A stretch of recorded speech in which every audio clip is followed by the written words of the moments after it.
Bonjour, bonjour, ravi, merci, un immense merci de m'avoir invité parmi vous. On le regardera après, c'est parce que il faudrait que vous téléchargiez sur votre smartphone pendant ma conférence un petit logiciel qui s'appelle iJack. Et à ce moment-là, vous pourrez regarder ce artbook augmenté dont j'ai fait une image, qui est là, qui est un des premiers artbooks augmentés de l'histoire. Et donc j'ai fait cette image-là, qui est une allégorie du sens de la vie, cybernétique. Éventuellement, si vous avez l'énergie, là, avec votre smartphone, de télécharger l'application iJack, l'œil de Jack, en un seul mot, iJack, vous pourrez regarder pendant qu'on fait la conférence, parce que vous allez vous emmerder grave, donc je vous fournis du divertissement. E-Y-E-J-A-C-K. E-Y-E-J-A-C-K. E-Y-E-J-A-C-K. iJack. Et vous pourrez regarder les animations là-dessus. Tiens, je te le file. Et puis tu le fais passer. Voilà, ça c'est la première chose. La deuxième chose. Il y a juste une petite précision. L'image que tu montres, c'est celle que tu m'as autorisée à montrer dans l'illustration de la conférence de Julien précédente. Tout à fait. L'image que je vous ai montrée sert d'illustration pour la conférence qui a été imprimée précédente. Voilà. Qui est une allégorie. La deuxième chose, si vous avez vos ordinateurs avec vous, je vous conseille de suivre la conférence en chargeant mon univers virtuel, c'est-à-dire le support à conférence, vous le chargez sur votre ordinateur ou sur votre disque dur si vous voulez le thésauriser. Il est sur ses clés USB. Donc si quelqu'un veut là utiliser mon univers et me suivre en virtuel dans l'univers est sur la clé USB. Il y a deux clés USB, Mac, PC, Linux. Je vais vous expliquer après pourquoi. Mac, tu veux la... Voilà. Bah, tu verras, hein, ils sont là. T'as ton Mac, non si tu as moins de problèmes, tu me dis. Et je t'explique. Alors, je vais vous expliquer maintenant pourquoi. Alors j'ai téléchargé l'application, mais après on fait quoi? Ça y est, tu l'as chargé? Ouais. Alors, je vais faire une démo. Passe-moi ton téléphone, parce que mon téléphone est en train d'enregistrer, du coup, je ne peux pas faire la démo. Donc, vous téléchargez l'application qui va commencer à vous poser plein de questions. Alors, vous dites OK tout, partout. Hein, elle va prendre vos codes de carte bancaire, etc. Vous pillez vos... Je déconne. Donc, vous faites OK pour qu'elle ait accès à l'appareil photo. À ce moment-là, regardez bien ce qui va se passer. Vous allez avoir un menu principal, elle n'est pas forcément très conviviale. Vous allez sur le petit bag, le petit panier à droite, et vous pourrez regarder donc l'image. J'en ai un, voilà, c'est cette image-là, qui fait partie d'un artbook augmenté, premier artbook augmenté de l'histoire d'ailleurs, hein. Il a été fait il y a déjà 2 ans maintenant, en crowdfunding, et par un petit génie de la... Alors vous allez sur le petit panier, et là, vous allez cliquer sur Prosthetic Reality, qui est en haut, qui est le artbook. Le artbook s'appelle Prosthetic Reality. Et vous allez faire Launch AR, lancer la réalité augmentée. Là, il va falloir attendre. Il va se mettre à charger. Son plat a un super débit. Il charge très vite. Voilà, c'est étonnant. Il l'aurait déjà chargé. Je suis impressionné. Et normalement, voilà. Dès que vous mettrez une image du bouquet, il va se mettre à charger l'animation. Et voilà, vous avez l'augmentation. Donc c'est une allégorie cybernétique, c'est-à-dire derrière le masque du vivant, il y a la mort cybernétique, mais la mort cybernétique est enceinte d'une nouvelle humanité à venir. C'est pour ça que je l'ai appelée ectogenèse. Une nouvelle humanité, vous voyez, qui grandit dans le ventre de la matrice, déjà entièrement adulte, avec toutes les commandes, comme ça c'est mieux que Tanguy, hein, il n'y a même plus besoin de sortir de la matrice, on téléopère la matrice originale. Donc ça c'est une allégorie évidemment, et c'est l'allégorie du sens de la vie. Alors après il y a 45 artistes internationaux qui ont collaboré, alors vous verrez il y a une très grande diversité de créations. Ça va, vous avez à peu près compris l'ampleur du problème. Alors, ensuite... Tiens, tu en es, papa. Ensuite. Alors maintenant, je vais commencer après ces petits préliminaires. Donc je me présente. Alors un grand merci de m'avoir invité. Donc je suis un artiste cyberpunk. Voilà, je l'assume totalement. Je suis un des premiers artistes cyberpunk français, donc je fais des œuvres liées à la cyberculture et au cyberpunk depuis 1982. Voilà. Wow. Le mot cyberpunk apparaît dans notre imaginaire collectif en 1984 sous la plume de William Gibson. Mais il y a déjà des cyberpunks dans l'histoire, surtout que ce n'est pas Gibson qui invente le mot cyberpunk, c'est Bruce Bay. On y reviendra éventuellement. Et je vais vous, juste là, avant de commencer, alors j'ai adoré ta conférence, Julien. C'est Julien, hein? Ouais. Ouais, elle était vraiment excellente. Et puis elle va redonder complètement. Alors, je suis totalement bordélique. Donc vous inquiétez pas si ça part en live dans tous les sens, c'est comme ça avec moi. Et il faut s'y faire. Ça peut être rigolo, comme ça peut être pesant, mais c'est pas très grave, ça sera comme ça. Je vais avancer au fil des idées. Ce que je vais vous montrer là, alors je vais vous expliquer ce que c'est, mais le truc étant que, alors les premières questions que je vous pose, qui sait parmi vous d'où vient le mot cybernétique? Non, je ne sais pas. Alors, levez la main, ceux qui savent. Alors c'est intéressant même ici. Je m'attendais à qu'il y ait plus de mains levées. C'est un mot dont j'ai compris la signification assez tardivement, quand j'ai fait une série d'émissions pour une borne interactive pour le CNAM, le Conservatoire national des arts et métiers, et qui était dédié aux créatures artificielles. Et là, j'ai travaillé avec les chercheurs du CNAM. Donc moi, je suis de formation artistique, je suis plasticien à l'origine. Je ne suis pas philosophe ni ingénieur. Alors tout ce que je vais vous dire là n'est absolument pas scientifique. Je vous préviens d'avance, moi c'est artiste. Donc je vous raconte des histoires d'artistes. Je vais vous faire du storytelling. C'est un grand avantage justement d'être un artiste, c'est qu'on peut faire n'importe quoi. On peut s'affranchir complètement de la rigueur scientifique. Et je fais une borne interactive pour le CNAM, et là je découvre, entre autres, le mot cybernétique. Et là, je découvre qu'un des mots les plus importants de notre histoire est occulté.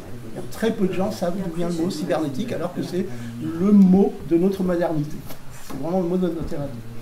Alors, la deuxième question que je pose, c'est qui parmi vous, alors je vais vous l'expliquer, qui parmi vous n'a pas sur son ordinateur un logiciel piraté, un film piraté, une musique piratée? Alors là, par contre, c'est la première fois que j'ai plus de la moitié de la salle qui dit qu'il n'a pas. On n'est pas ordinateur, nous. On est Vous êtes nombreux. Voilà. Tous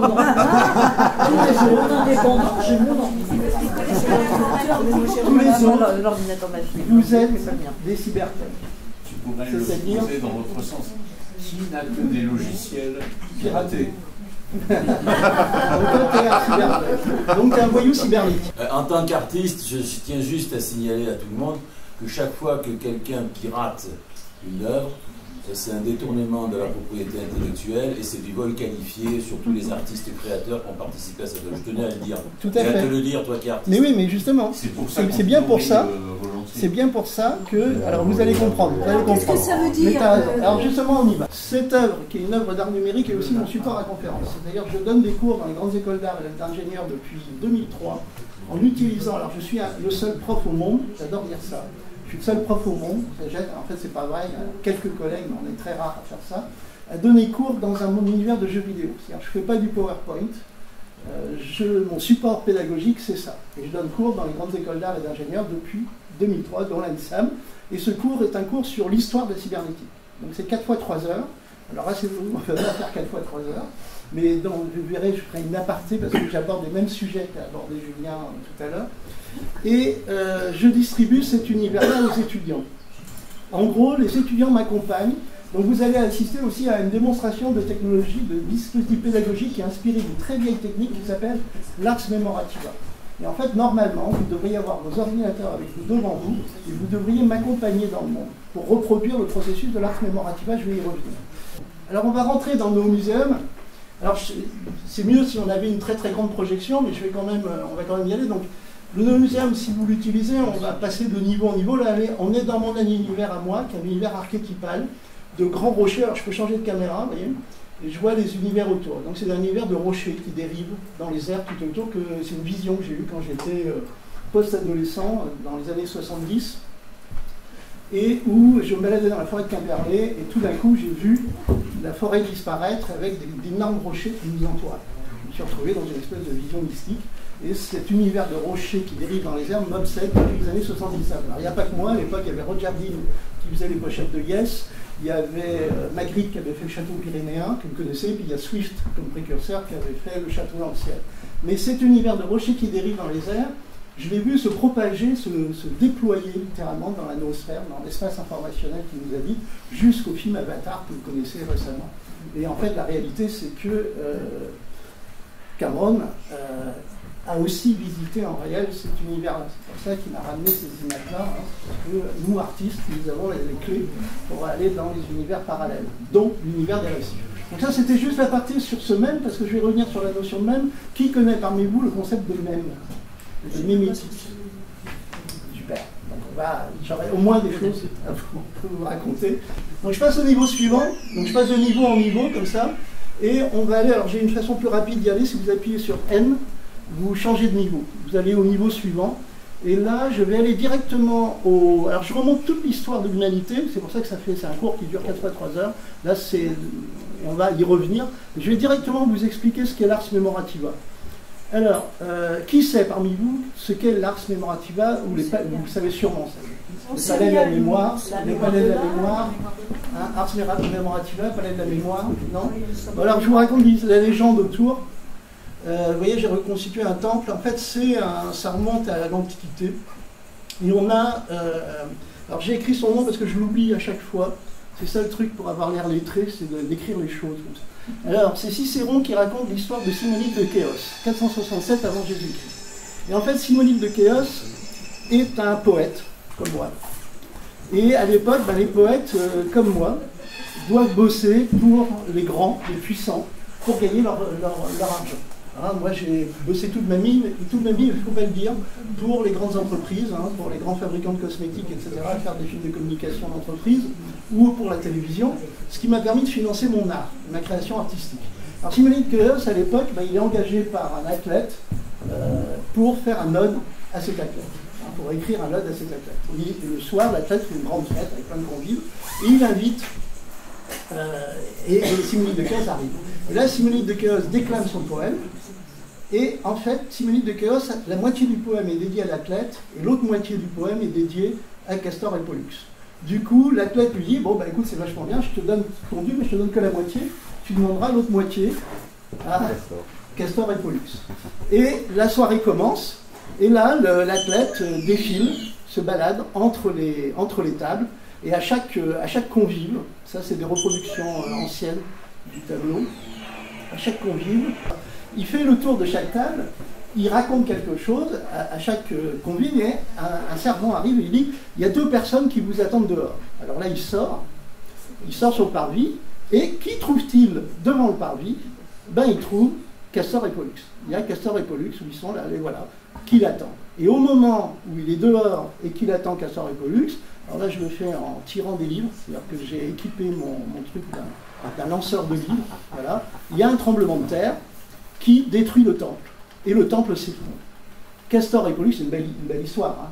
Castor, ah merde, je vous masque l'écran. Castor et Pollux, du coup, ont payé leur dû à Simonide de Chéos.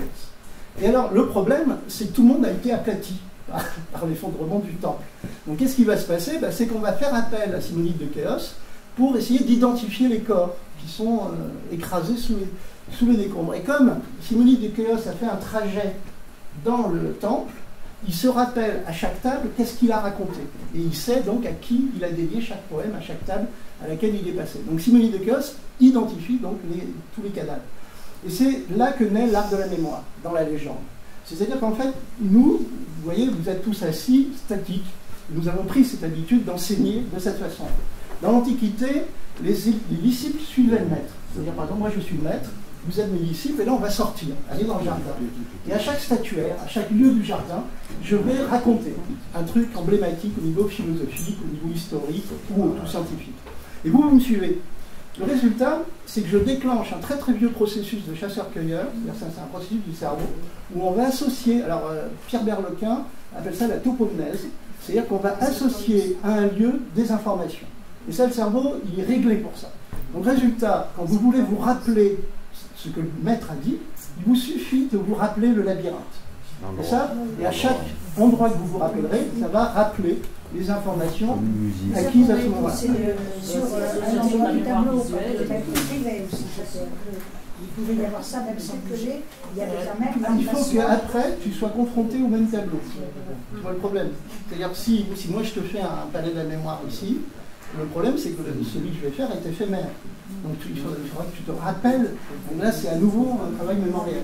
Et en fait, ça s'appelle les palais de mémoire. C'est une technique que vous connaissez, sans doute, vous avez déjà entendu parler. Par contre, tu te construis dans la tête un palais de la mémoire, tu vois, la cuisine, machin, et chaque fois que tu veux fixer une information, tu la mets, alors tu décides dans ton palais à toi, d'aller la mettre à tel endroit, à tel endroit. Ce sont Donc là, vous avez...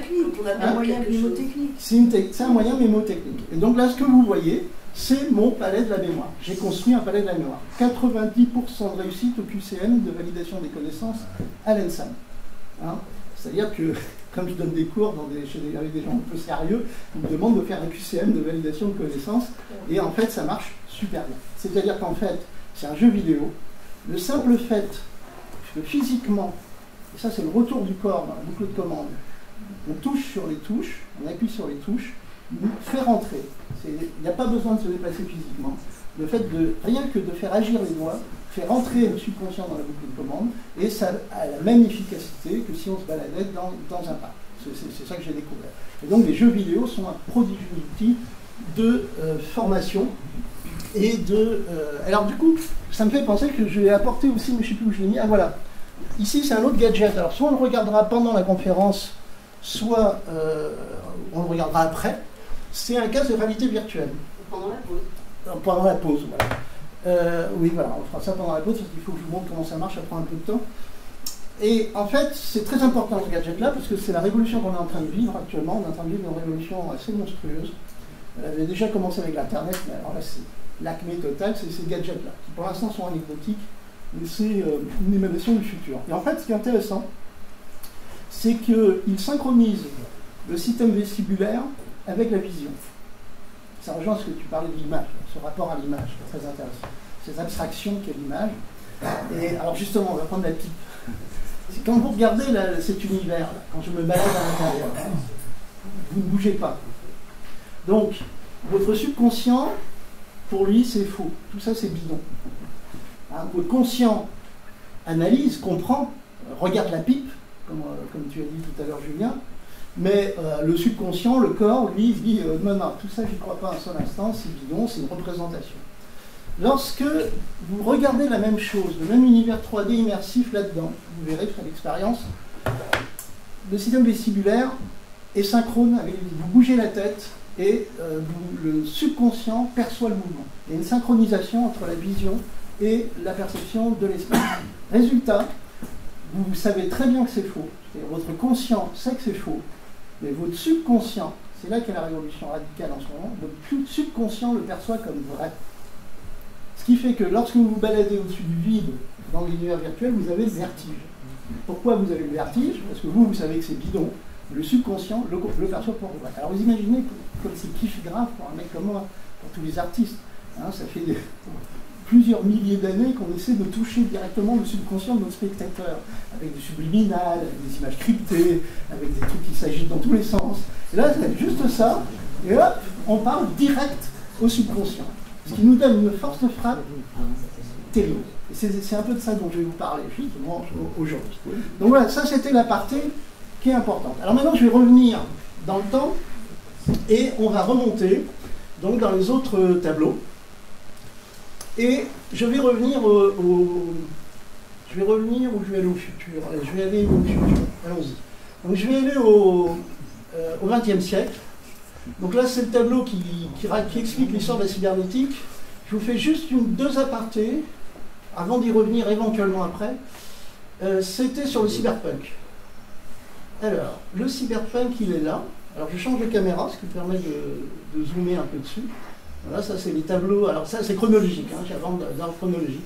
Le mot cyberpunk apparaît autour des années 84, 1980, exactement, se propage dans l'histoire de l'humanité en 1984, à travers un roman de William Gibson. Non, je ne vais pas faire ça parce qu'en fait, je m'aperçois que ce tableau-là, c'était le premier, il n'est pas animé. Je vais revenir au premier niveau. Ça, c'est l'arche. L'arche de Noé, ça, c'est la préhistoire, c'est l'évolution de l'humanité. Et je l'ai mis, oui, il y a un niveau de démo, c'est-à-dire que le tout premier, voilà, celui-là, j'ai tout mis en vrac, là. Et en fait, il n'est pas dans l'ordre chronologique, c'est les tableaux les plus emblématiques. Et en fait, là, ici, voilà, j'ai un tableau dédié qui est beaucoup mieux parce qu'il est animé. Je me suis mis en Anonymous, justement. Alors, cyberpunk, ça a deux sens. Un sens qui est un punk cybernétique, donc ça c'est ce que la science-fiction représente, vous voyez des espèces de punk à crête avec des implants partout et des bras ultra-mécaniques. Mais ça veut aussi dire, littéralement, voyou cybernétique. C'est-à-dire punk, c'est un vieux mot du XVIIIe siècle qui veut dire voyou en Angleterre, avant que ce soit les Sex Pistols. Et donc, un voyou cybernétique, ben, littéralement, c'est un gangster, c'est un petit voyou, et qui va faire des choses illégales, comme tu l'as justement évoqué, avec tout ce qui appartient à la cybernétique. Et donc moi j'ai été très tôt, très jeune, un voyou cybernétique, dans le sens que tous les artistes sont des hackers. Vous avez le mot hacker. Le mot hacker, ça ne veut pas dire seulement pirate, c'est un mot qui a beaucoup plus de sens, qui est plus large. Hacker, ça veut dire hacher. Tous les artistes vont hacker quelque chose à un moment, que ce soit l'énergie d'un signe ou un autre, on va s'emparer d'un truc, on va le démonter, et on va en faire autre chose. Et donc moi, quand j'étais aux Arts Déco, ben, j'ai hacké. J'ai hacké l'école, puis après j'ai hacké les studios de télévision, la nuit. Ma chérie, Linda, d'ailleurs, qui à l'époque tenait le premier bar punk de Lorient, qui bosse maintenant à France Télévisions. Et elle connaît une partie de cette histoire-là, c'est-à-dire que dans les années 80, avec un groupe qui s'appelait Les Maîtres du Monde, on se rencardait et on se démerdait pour déborder la nuit, en disant ouais, non mais là le montage c'est l'horreur, j'en ai pour toute la nuit, mais t'inquiète, je te compte pas les heures, et puis je le termine. Puis j'expédiais le montage en 5 minutes et j'appelais tous les potes, je leur disais ça y est, j'ai les clés du studio, vous venez. Et à 11h, minuit, 1h du matin, on faisait nos propres films, parce qu'évidemment, le studio de télévision à l'époque, ça valait 30 000 francs, 40 000 francs la journée, et c'était en dehors de nos moyens, avec la grosse angoisse de voir les patrons arriver, évidemment, au milieu de la nuit, et une fois la porte s'est ouverte, freeze, et en fait, c'était un autre groupe de hackers qui avait appelé le même studio, qui débarquait à 1h du matin. Et en plus, ce qui est rigolo, c'est que les hackers en question, c'était Ex Nihilo. C'est-à-dire c'est Hervé Musique qui a créé une boîte de production qui existe toujours, c'est plus du tout la même philosophie, mais qui est devenue Ex Nihilo, qui est une des plus grosses boîtes de prod françaises actuellement. Et pourquoi elle s'appelle Ex Nihilo? Parce qu'à partir de rien, c'est-à-dire les productions qu'on faisait en raquant les studios ne coûtaient rien, donc c'était à partir de rien qu'Ex Nihilo a été créé. Donc l'artiste est un hacker, et donc les cyberpunks, c'est des voyous cybernétiques. Et donc, la stratégie du voyou cybernétique, c'est de réussir à hacker un système pour faire des œuvres. Je vais avoir tendance à me perdre. Alors, vous n'hésitez pas à me recentrer quand je commence à partir en live. Là, par exemple, je pars en live. Parce que vous voyez, c'est Marc Caro qui m'a prêté cet extrait-là. Et je me dis, il faut quand même que je vous l'explique. Vous voyez, c'est Marc Caro, vous voyez, Caro et Genet. Donc, j'ai demandé à Marc, et il m'a prêté cet extrait-là de son documentaire qui est Astro Boy in Wonderland. Et vous voyez une cérémonie japonaise où c'est comme une puja en Inde où ils vont bénir une automobile. Alors c'est très intéressant parce que, en fait, vous voyez, j'ai fait une autre illustration qui est ici et j'ai représenté deux personnages. Vous les reconnaissez, hein? Donc c'est Adam et Ève. Et je les ai mis avec un dessin de Kusai, avec le dessin de la manga de Kusai. Et en fait, nous avons un gros problème en Europe, c'est que nous sommes tous coupables d'utiliser la technologie. C'est-à-dire nous avons une culpabilité vis-à-vis de la technologie et c'est à cause d'eux. C'est à cause d'eux. Pourquoi? Vous remarquez, ils ont une caractéristique. Ils sont tout nus. Ça veut dire qu'ils n'ont pas d'outils. Ils sont tout nus, alors ils sont tout seuls, ils n'ont pas de réseau social, et ils n'ont pas d'outils. Les vêtements, c'est des outils. Les vêtements, ce sont des augmentations, des amplificateurs. Ça sert à nous protéger du froid, parce que c'est des augmentations, même dans le sens transhumaniste, hein, c'est-à-dire que ça nous augmente. Non seulement ils nous augmentent pour nous protéger en tant que du froid, mais ils nous augmentent pour communiquer. Hein. Dès l'origine, les vêtements servent à transmettre de l'information. L'information est très très importante. Et en fait, nous sommes habités par l'idée que tous ces outils vont nous corrompre. C'est-à-dire est induit par Adam et Ève l'idée que notre âme risque d'être corrompue. C'est-à-dire il y a la nature, ce qui est naturel, hein, donc la pureté originelle, l'essentialité de l'humain, peut être corrompue par l'utilisation d'un outil. Alors ce postulat pourrait être un délire de Gadmin, sauf que on a un exemple très concret d'une civilisation qui n'est pas du tout basée sur la même culture religieuse et qui est animiste.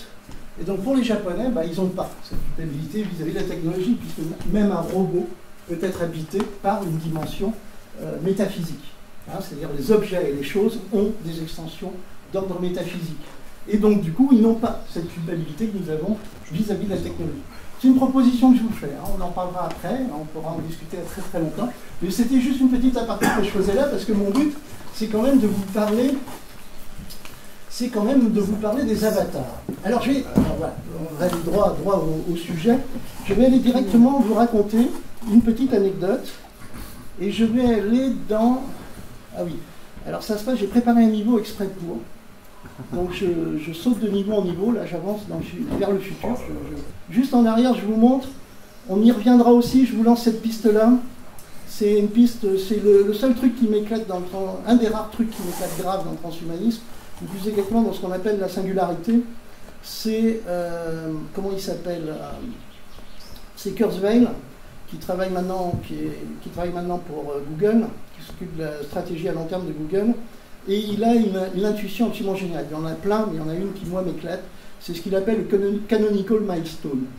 Et en fait, il revient en arrière, il dit, alors, je vous zappe la loi de Moore, sinon on en a pour des jours, mais on en reparlera si vous voulez savoir, mais la loi de Moore extrapole une accélération de l'histoire au niveau des développements des technologies, hein, qui va en exponentielle depuis les années 60, c'est Moore, créateur d'Intel, jusqu'au futur proche. Et ce que fait Kurzweil, qui est très malin, c'est qu'il repart en arrière. Il se dit, s'il y a une accélération de l'histoire liée à l'évolution des technologies, que s'est-il passé avant? Et il fait une échelle logarithmique inversée, c'est-à-dire qu'il revient à moins 100, moins 1000, moins 10 000, moins 100 000, moins 1 million d'années, moins 1 milliard d'années. Et là, il arrive jusqu'au début de la Voie lactée. Donc, apparition de la Voie lactée. Et là, vous remarquez qu'au niveau du vivant, apparition du vivant sur Terre, les premiers eucaryotes, les premiers organismes multicellulaires, l'explosion du Cambrien, les premiers mammifères, la collision, etc., eh ben, ils sont à peu près réguliers. C'est-à-dire qu'il y a un effet de doublement, depuis l'aube du vivant jusqu'à maintenant. Un processus de doublement. Et vous dites, oui, non, mais c'est quand même un peu chaotique. Oui, mais si ça n'était que hasardeux, ça serait mais 1 million de fois plus chaotique. Vous auriez 3 milliards d'années là, 100 000 ans, 2 millions d'années, 25 milliards d'années, et ainsi de suite. Enfin, 25, j'exagère. Vous voyez le truc. Donc il y a une progression à peu près régulière. C'est pour ça que tous les milliardaires de la côte ouest pètent les plombs avec la singularité, parce que quand on vous montre qu'il y a un processus à l'œuvre actuellement, depuis l'aube de la Voie lactée jusqu'à maintenant, on se dit qu'il va forcément se passer quelque chose entre 2030 et 2040.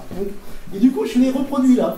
D'ailleurs, je me suis dit, tiens, qu'est-ce que ça donne si je le mets sur une échelle horizontale? Alors, je vais sauter direct, hein, c'est au bout du couloir là-bas. Je vais sauter direct, voilà. Et donc, j'arrive à la création de l'univers. Et là, vous avez l'apparition de l'ADN. Et c'est très important. Alors, là, un bouquin très important, ça va rejoindre, vous allez voir l'histoire des avatars et tout ça. Ça s'appelle Le fil de la vie, je vous conseille. De Jean-Louis Dessalles, Cédric Gaucherel, et enfin, c'est des sommités scientifiques. Et ce bouquin analyse l'apparition de la vie en termes de traitement de l'information ou d'information. C'est-à-dire, un ADN, c'est un système de transmission d'information. On va y revenir. Et donc, vous avez apparition de l'ADN sur Terre. Et j'avance. Vous avez les premières cellules, premiers organismes multicellulaires, premiers organismes déjà gigantesques. Hein, voilà. Et puis on avance, vous voyez, je suis à peu près à intervalles réguliers dans tous ces moments de l'évolution du vivant, si on le reproduit sur une cartographie, avec les premiers outils, l'âge de pierre, etc. Après, j'ai arrêté d'en mettre parce qu'il y en avait un peu trop. Les néandertaliens. Et là, j'arrive dans la grotte. Et c'est important, la grotte. C'est-à-dire, c'est le moment où Théard de Chardin, prêtre jésuite, explique que l'humanité commence à s'entourer d'images. Alors, j'ai mis une femme de Cro-Magnon. C'est pour être équitable, hein, parce qu'on parle toujours de l'homme de Cro-Magnon. Donc je me suis dit, non, on va mettre une femme de Cro-Magnon. Je déconne, hein, parce que c'était avec des os d'un homme qu'on faisait. Voilà. Et donc, l'humanité s'entoure d'images.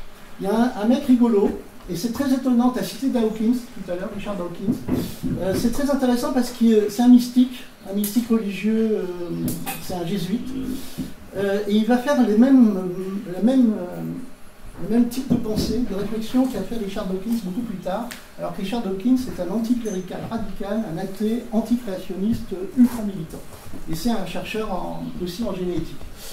Et alors, je m'appelle un noonaute. Je suis un noonaute. C'est-à-dire je suis un explorateur des sphères de l'information, du NOO, de la noosphère. Et je dis, alors je vais vous donner la définition de l'art, je vais vous dire ce que c'est l'art. Je fais fort, hein. C'est pas mal, parce qu'il y a très peu d'artistes qui vont oser vous dire qu'est-ce que c'est l'art. Moi j'assume, je dis, je sais ce que c'est l'art. D'abord c'est normal, hein, ça fait quand même 40 ans que je pratique la chose, donc je commence à avoir une certaine expertise. En fait l'art, c'est du traitement de l'information, et c'est le plus haut niveau de traitement de l'information de l'humanité, au-dessus de la science. C'est encore plus. Alors j'adore faire ça quand je suis invité dans des colloques scientifiques. Il y a plein de scientifiques qui sont tous convaincus que la science, justement la mécanique quantique, c'est tellement compliqué que c'est forcément le plus haut niveau de traitement d'information de l'humanité. Alors j'ai un argument qui tue. D'abord, on est un peu des enfoirés, nous les artistes, hein, parce qu'on s'est accaparé le mot art. Hein, fin du 19e siècle, 18e, 19e siècle, on s'est accaparé le mot art. C'est-à-dire que vous faites la moindre croûte, le premier étudiant qui se fait un truc, il fait de l'art.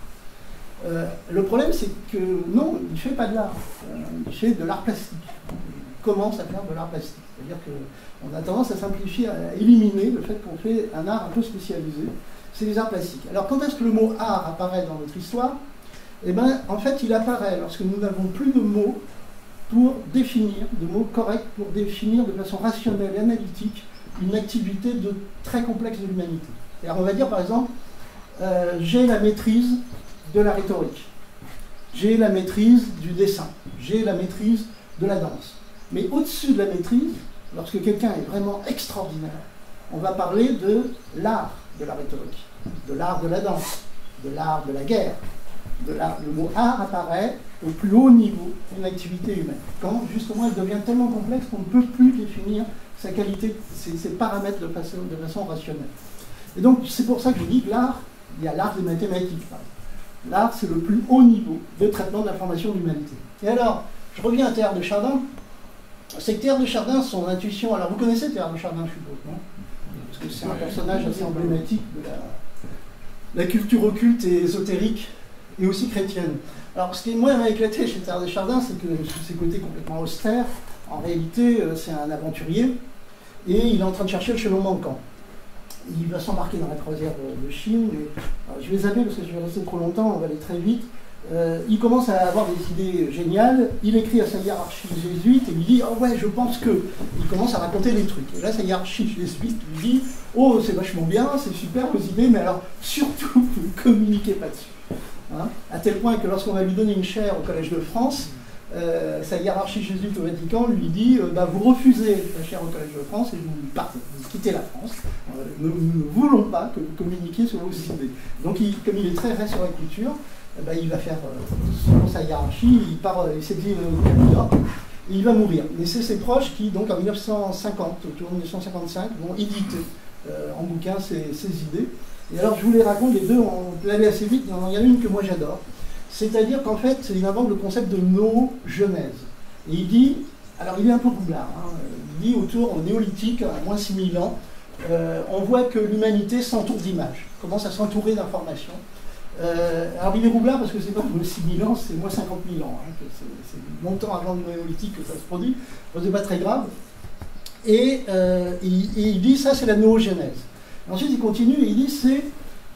quand les tribus se connectent, c'est-à-dire au début on voit apparaître des archétypes, un peu toujours les mêmes, et quand les tribus se connectent, la noogenèse explose, et on voit naître là, ce qu'il appelle la noosphère, la sphère du no.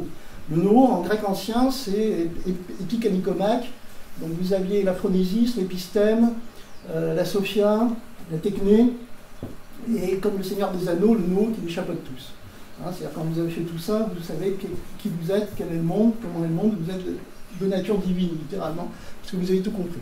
Hein, c'était une civilisation d'ordre, justement, ésotérique, initiatique et mystique, hein, métaphysique. Donc son l'outil des Grecs anciens, dont on sait très peu de choses en réalité, hein, c'était des outils conceptuels que je viens de vous aligner. Et le dernier, c'est le no, qui chapeaute tout, c'est la spiritualité. Donc la noosphère, c'est la sphère de la spiritualité qui englobe aussi le cyberespace. Ça, c'est moi qui rajoute, c'est-à-dire que mais quand on lit le bouquin de Teilhard de Chardin, c'est assez explicite, hein, c'est la sphère de l'information, nous sommes entourés d'informations, et là-dessus, Teilhard de Chardin rajoute la dimension, justement, métaphysique. C'est-à-dire qu'il rajoute une dimension au-dessus de la sphère mesurable, c'est-à-dire il y a la sphère de l'information, là, ce que je suis en train de faire, ça se balade dans la noosphère, en plus je l'enregistre, donc je vais le transmettre, Mais tout ça, c'est mesurable. On est dans un espace physique mesurable. Donc c'est le cyberespace. Moi j'appelle ça le cyberespace, on pourra revenir, hein, c'est vraiment le cyberespace. Il est mesurable. Terre de Chardin rajoute une couche supplémentaire. C'est-à-dire, et alors elle est géniale, celle-là je l'adore en tant qu'artiste, il dit, ce n'est pas nous qui générons la noosphère, c'est la noosphère qui nous génère. Vous voyez l'inversion. C'est-à-dire la noosphère est une entité de nature, c'est moi qui rajoute informationnelle, mais c'est une entité métaphysique qui est en train de grandir avec l'humanité, qui génère l'humanité, et qui, pour l'instant, on est à sa première naissance, mais lorsqu'elle arrivera à sa maturité, sa millénarisme, et bien ça sera la fin de l'histoire. Alors ça c'est génial, parce que quand vous êtes artiste, il y a sûrement parmi vous, vous connaissez ce moment, quand vous travaillez, c'est un truc initiatique, tout d'un coup vous sentez qu'il y a quelque chose qui passe à travers vous. Hein, c'est très bien expliqué dans le métier d'acteur de... Merde, comment il s'appelle? Quel métier d'acteur? Stanislavski, hein, qui appelle ça l'instant créateur. Comment il s'appelle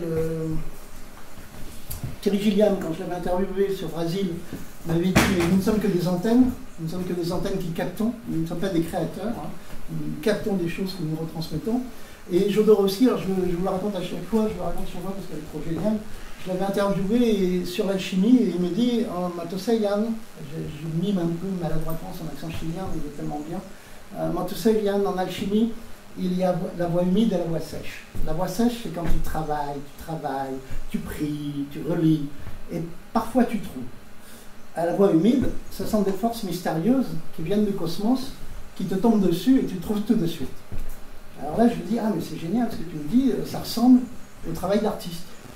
Et là, immédiatement, il me dit, sans même quasiment réfléchir, en fait, quand j'y reprends, il dit, ah non, mais Yann, en art, c'est pas du tout la même chose. Parce que si tu ne passes pas par la voie sèche, quand la voie humide te tombe dessus, tu fais rien que de la merde. Eh bien, c'est pas moi, je le dis, mais c'est d'une pertinence absolue. Alors, ça veut dire quoi? Ça veut dire que lorsqu'on se connecte à la noosphère, lorsque dans votre travail de créateur, vous vous retrouvez dans ce moment qu'on appelle l'inspiration, aussi, de façon peut-être plus triviale, le groupe de rock qui répète, et puis tout d'un coup, vous sentez que le public est parti, tout le monde est parti, il y a une énergie de ouf, et c'était même tellement surréaliste que vous avez au moins 3 orgasmes psychédéliques sur scène, hein, et après on est tous défoncés à ça. Hein. Quand vous avez commencé une carrière d'artiste, que vous commencez à toucher à la voie humide, et que ça vous arrive dessus une fois, 2 fois, ben après vous passez votre vie à essayer de retrouver ce moment incroyable. Mais il a complètement raison, c'est-à-dire que si on a... Vous n'êtes pas passé par ce boulot à la con d'avoir une technique, d'avoir de la technicité en dessin, en autre chose, c'est-à-dire la technique, de faire exister dans le réel quelque chose qui appartient à l'espace informationnel immatériel de l'esprit, et bien vous faites rien que de la merde, parce que vous êtes trahi par votre propre technicité. Et donc, Terre de Chardin donc, formalise déjà ce concept-là, pour moi, à sa façon. Et alors là où il pète les plans, alors là, moi je vous le dis, hein, je suis athée, donc je ne suis pas chrétien, mais lui, il continue le raisonnement. Alors là, il est génial, j'adore. Et c'est ça, c'est pas tellement ça que ce que je viens de vous raconter qui va le faire interdire par sa hiérarchie, c'est ce qu'il va faire ensuite. Il termine, alors c'est un tout petit paragraphe, hein, dans Chevalier Moulin, il termine en disant, mais cette entité, la noosphère qui grandit, moi j'étais mort de rire hein, quand j'ai lu le texte, parce que je savais déjà qu'il avait été plus ou moins mis au banc, je ne savais pas exactement pourquoi. Il dit, ben voilà, ben c'est la noosphère, c'est le Christ. C'est un Christ cosmique. C'est l'alpha et l'oméga de ce Terre de Chardin, c'est un Christ cosmique qui est en train de grandir dans l'univers. Alors, vous imaginez bien, c'est la hiérarchie jésuite, ça fait déjà 2000 ans qu'on se fout sur la gueule sur la diffusion du Christ. Là, il ne faut pas en rajouter une nouvelle qui serait un Christ cosmique un peu psychédélique. Donc moi, là par contre, je m'arrête, puisque il faut être un mystique illuminé dans l'esprit de Terre de Chardin pour comprendre ce qu'il est en train d'expliquer. Mais rien que le concept... Alors, ce concept-là, je vous ai dit, d'entité informationnelle, on va le retrouver quelques temps plus tard chez Philippe Cadic. Vous connaissez tous Philippe Cadic, l'auteur de science-fiction. Dans Siva, il appelle ça des plasmes. Mais ça, il l'a écrit un petit peu 1 an ou 2 ans après que lui, là. Lui, là, c'est... alors, je crois que je le retravaille parce qu'il est surexposé. C'est Richard Dawkins, dans un livre qui s'appelle le Selfish Gene. Et alors là, je vous en parle aussi parce que c'est important. Alors, je vais vous en parler d'ailleurs dans l'autre niveau. Ça aussi, c'est un truc pédagogique important, c'est les trajets. Quand vous faites du PowerPoint, il n'y a pas de trajet. Donc, vous passez d'une slide à l'autre, donc vous ne laissez pas l'esprit mémoriser. Alors que quand on fait des trajets comme ça, c'est comme dans le réel, le cerveau en profite en subconscient pour stocker les choses. La notion de trajet est très importante. Donc je vais remonter au XXe siècle, donc je vais remonter la croisée des chemins. Je ne vais pas vous faire la révolution culturelle qui s'est passée entre l'Amérique du Nord et nous entre les années 70 et 80. Je vais tout de suite aller au... Alors ça c'est les transhumanistes, et je vais revenir en arrière, ça c'est mon frère, qui est un vrai cyberpunk hacker, mais ça serait une trop longue histoire à raconter. Et je cherche Richard Dawkins qui est là, le voici. Et pourquoi je reviens juste à ce tableau-là qui est quasiment là, mais sauf que là, j'ai rajouté sa photo de lui jeune. C'est-à-dire que c'est important, c'est Dawkins, voilà, écrit ce bouquin en 1976. Il a à peu près cette tête-là.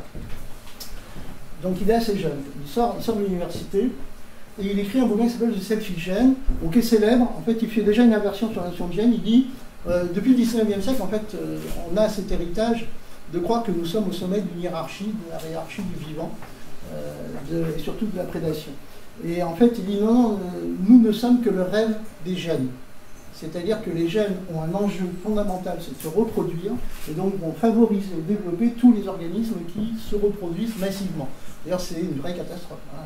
Le problème actuel, c'est qu'on se reproduit grave sur la planète.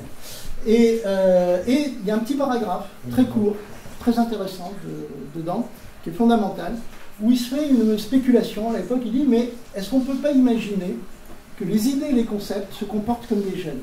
C'est-à-dire qu'en fait, les idées et les concepts sont des entités vivantes qui se servent de nous pour se propager et se reproduire. C'est le concept de mème et de mémétique. Et il est très précis dans son texte. Alors il est sur la clé USB, hein. Il y a un truc qui s'appelle documentation. J'ai mis des extraits des citations de ces chercheurs-là dessus. Il dit très clairement, il dit, et d'ailleurs plutôt que d'appeler ça, je crois que c'est mémésis ou mémé quelque chose, il dit, je préfère utiliser le mot mème français, le mot français même, qui sonne comme gène, et qui veut dire ça en fait, c'est les mèmes, les réplicants, c'est la notion de réplication. Et donc il applique une logique darwinienne aux idées et aux concepts, et il imagine qu'elles se servent de nous pour se reproduire. Donc là, ce que je suis en train de faire, c'est le travail des artistes, je suis en train de vous transmettre des mèmes. Tous les mythes sont des mèmes. Hein, la mythologie, c'est des mèmes très puissants. Alors, pour vous illustrer ce que c'est un mème, ah oui, tu me dis quand c'est la pause. Non. C'est maintenant? Oui, ça peut Non, parce que vous avez compris, je peux faire 4 heures comme ça, 8 heures. Juste illustrer, finir votre phrase. Tu veux que je finisse? Alors, non, mais vas-y, on finit. Alors, je finis sur cette partie-là. Donc là, je vous ai expliqué. Alors, c'est important par rapport, oui, parce que je voulais aller directement voir Nicolène, évidemment, on le fera dans le sens inverse. Là, je vous fais les prémices, c'est-à-dire les éléments philosophiques importants à connaître pour que je vous raconte après les illuminations mystiques avec les avatars. Donc ça sera dans la seconde partie. Donc je termine sur les mèmes. Et donc là, on l'a frôlé 2 fois. Je vais vous montrer des mèmes extrêmement puissants. Parce que dans notre langage courant, la notion de mème, on l'associe maintenant, actuellement, c'est un mot à la mode, qui sert à désigner les fake news, essentiellement. C'est beaucoup plus les fake news, les légendes urbaines, les contes urbains, les fausses histoires. Les grosses conneries, voilà. Mais c'est vrai, c'est-à-dire que c'est des idées, des concepts qui se propagent massivement horizontal. Mais ça va beaucoup plus loin que ça, le concept de mème.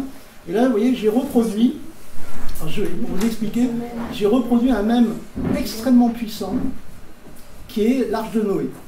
Et donc, le mythe de l'Arche de Noé est antérieur à celui que nous connaissons, à Noé en particulier. Et en fait, on le trouve déjà dans l'une des plus anciennes mythologies dont nous ayons une trace écrite, qui est la mythologie mésopotamienne. Alors c'est important au niveau scientifique, c'est-à-dire qu'on ne sait pas de quand datent les mythes de l'Arche de Noé, du Bhagavad Gita, etc. Là, on sait qu'à moins de 2500 ans, ce mythe était présent dans l'histoire de l'humanité parce qu'on en a la trace écrite.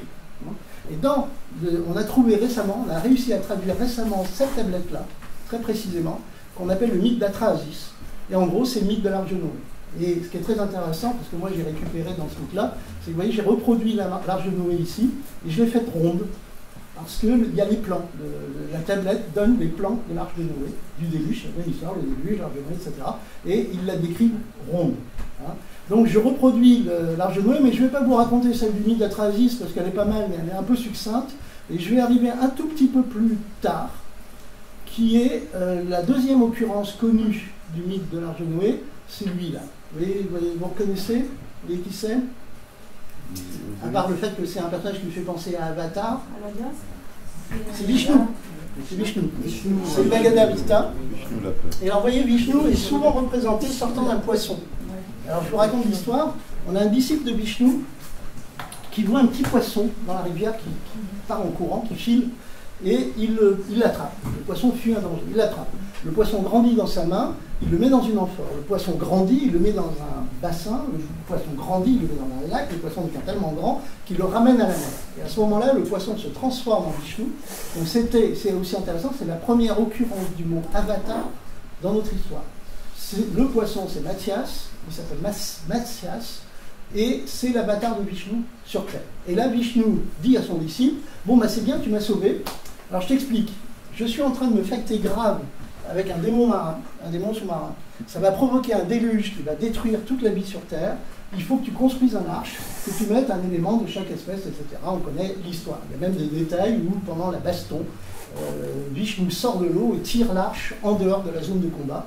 Et donc, on a le mythe de l'arche. Alors, c'est quoi le mythe de l'arche? C'est un mème. C'est-à-dire qu'en fait, et c'est plus qu'un mème, c'est un mème très puissant, puisque c'est une prophétie auto-réalisatrice.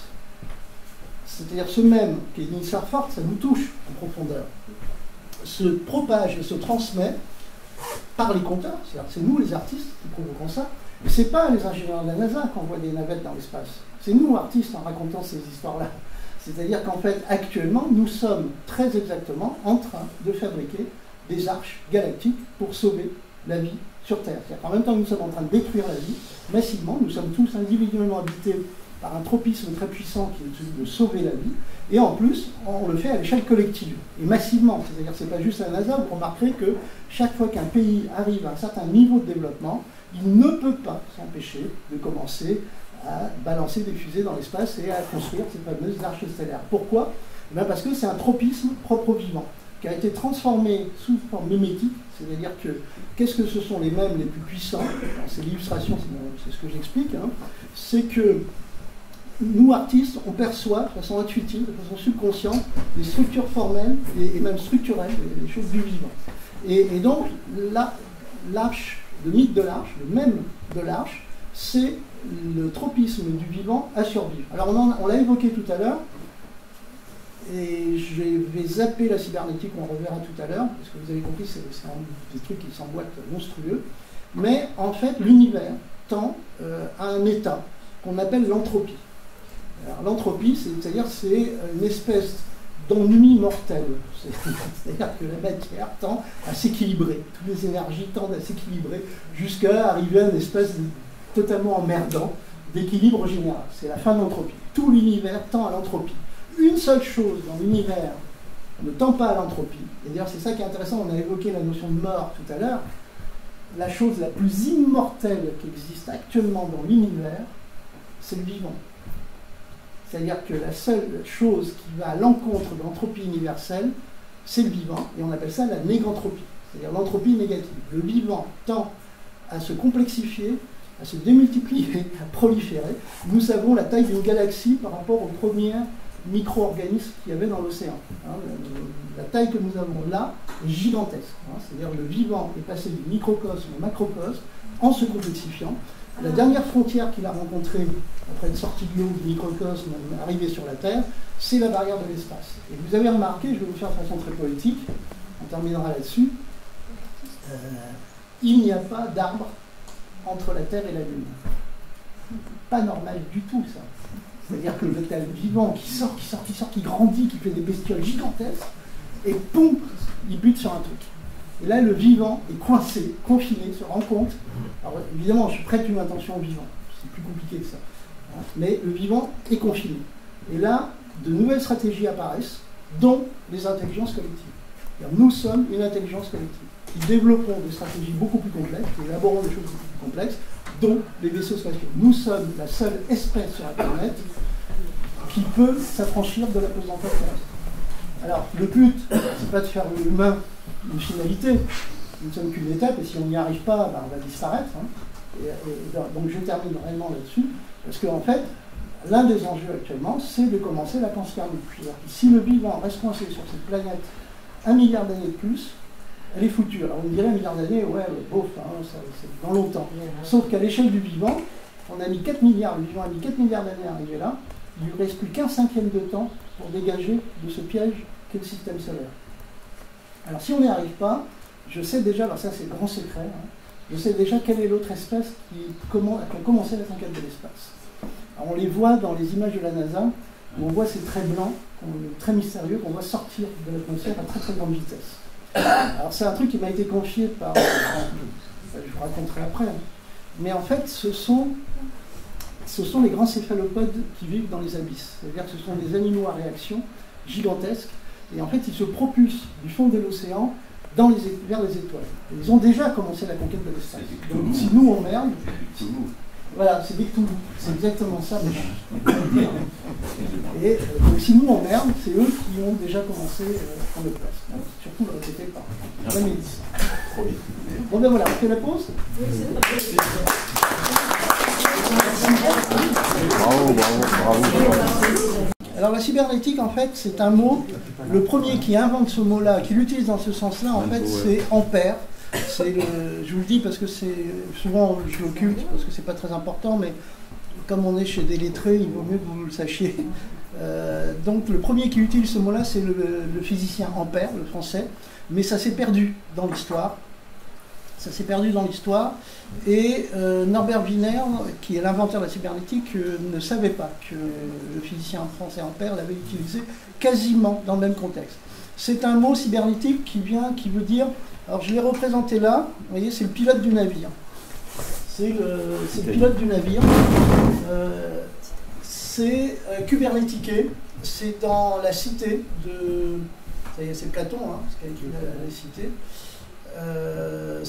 En fait, il fait une analogie entre le fait de diriger une cité et de piloter un navire. Le texte original, je l'ai trouvé moi personnellement un peu chiant, parce qu'en fait, diriger une cité, c'est pas du tout la même chose que piloter un navire, mais enfin c'est une métaphore. Mais surtout, ce qui est important, c'est qu'il va être donc repris par donc Kubernan, kubernétiqué, le pilote du navire. Et ça va donner la science du commandement. Alors, comment le mot cybernétique prend toute sa signification, celle actuelle, c'est grâce à un chercheur américain qui s'appelle Norbert Wiener. Et donc, Norbert Wiener, en 1948, autour de 1948, c'est les premiers écrits autour de la cybernétique. Et en fait, pour vous le résumer rapidement, il est en charge de résoudre un problème qui est d'asservir sur les radars les batteries de DCA. C'est-à-dire qu'il faut que lorsqu'un radar détecte un avion, la batterie de DCA pointe vers l'avion. Donc je l'ai simulé là. Donc l'armée américaine demande à deux groupes de chercheurs de résoudre le problème. Alors ce qu'il faut savoir, ce problème donc d'asservissement des batteries de DCA sur les radars. Le radar étant le SCR 544. Et il va résoudre le problème, c'est pour ça que j'ai mis un MiG-21, puisque la Seconde Guerre mondiale est terminée, et donc c'est plutôt pour se défendre, hein, c'est la guerre froide, des éventuelles invasions rouges aux États-Unis. Alors ce qu'il faut savoir, ce qui est important de savoir, c'est que Norbert Wiener est un pacifiste. Il y a un très très bon bouquin qui s'appelle L'Utopie de la communication de Philippe Breton, qui raconte très très bien toute cette histoire-là. Et Wiener, donc, est un pacifiste qui a milité toute sa vie sur l'idée que lorsqu'un scientifique découvrait quelque chose qui pouvait mettre en danger l'humanité, il ne devait surtout pas révéler sa découverte. Et c'est un des rares scientifiques américains à avoir refusé de bosser sur le projet Manhattan, qui était le projet de bombe atomique américaine. Sauf qu'il est au MIT, et donc il répond quand même aux demandes de financement, hein, de la recherche militaire. Et donc il est en charge de résoudre ce problème-là.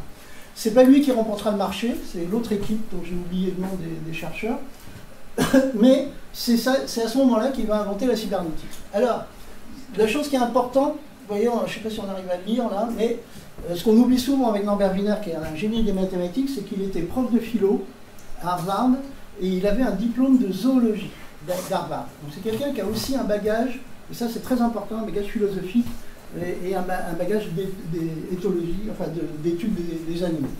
Donc, je vais vous le faire simple, parce que évidemment, je vais vous faire un binaire de fiction, parce que sinon, il y en a pour des heures, et ça c'est évidemment pas tel que je vais vous le raconter, ça s'est passé à travers ce qu'on appelait les conférences de Massy. C'est aussi très intéressant, ce qu'on appelle les conférences de Massy, Massy M-A-C-Y. À la fin de la Seconde Guerre mondiale, la plus grande fondation américaine de recherche, de financement de la recherche scientifique et médicale, décide de financer des réunions transversales entre les physiciens, les mathématiciens, les biologistes, les psychiatres, etc., du plus haut niveau, pour faire avancer les choses. Et un de leurs thèmes est très intéressant, c'est-à-dire qu'une des thématiques, alors tous ces gens-là sont payés, et comme on le fait là, c'est des réunions où chacun va se raconter des trucs. Et imaginez que nous soyons une des conférences de Massy, vous êtes tous des chercheurs, moi je suis un chercheur, nous sommes tous des chercheurs de très très haut niveau, on va chacun faire des petites conférences comme ça et échanger, et avec des thèmes.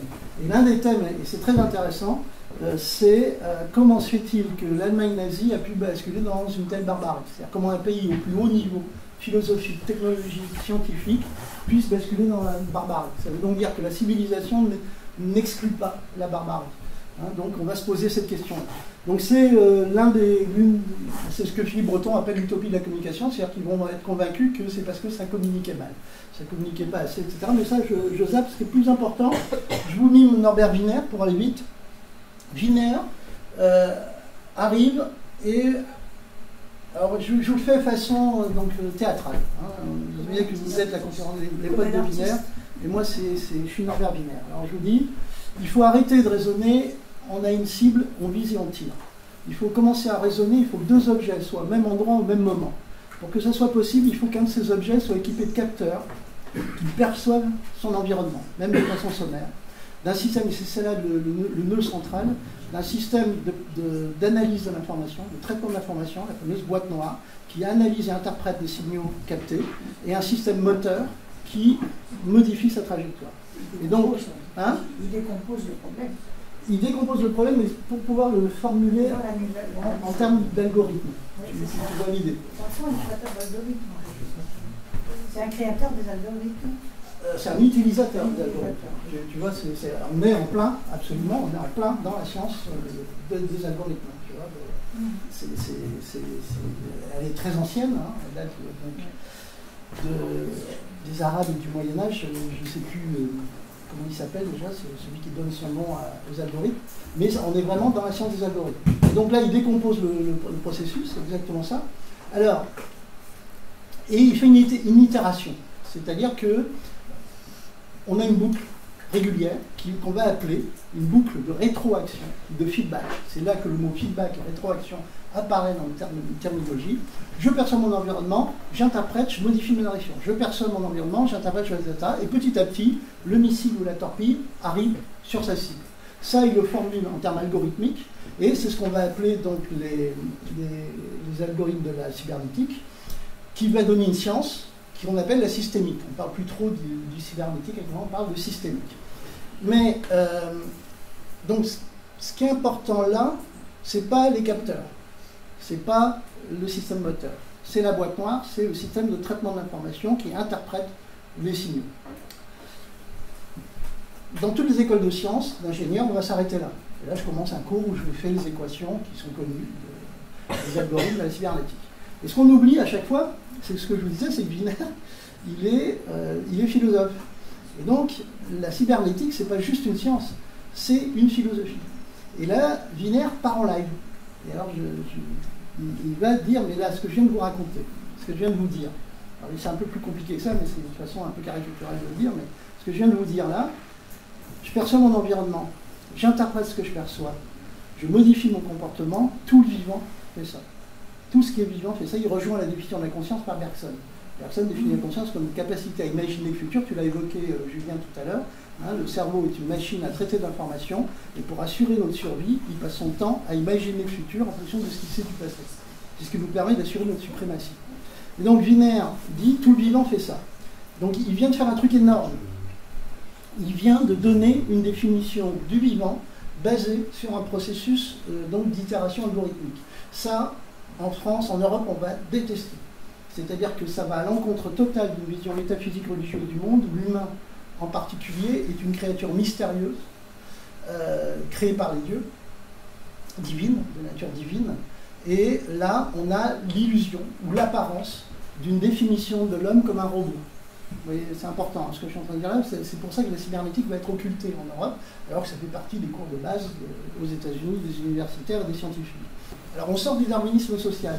Darwinisme social, ce que je devrais plutôt appeler le spencerisme social, parce que Darwin a absolument aucune responsabilité là-dedans, c'est le mythe du prédateur le plus fort qui survit. Hein, c'est-à-dire c'est ce qui va faire l'Allemagne nazie. Hein, c'est l'eugénisme.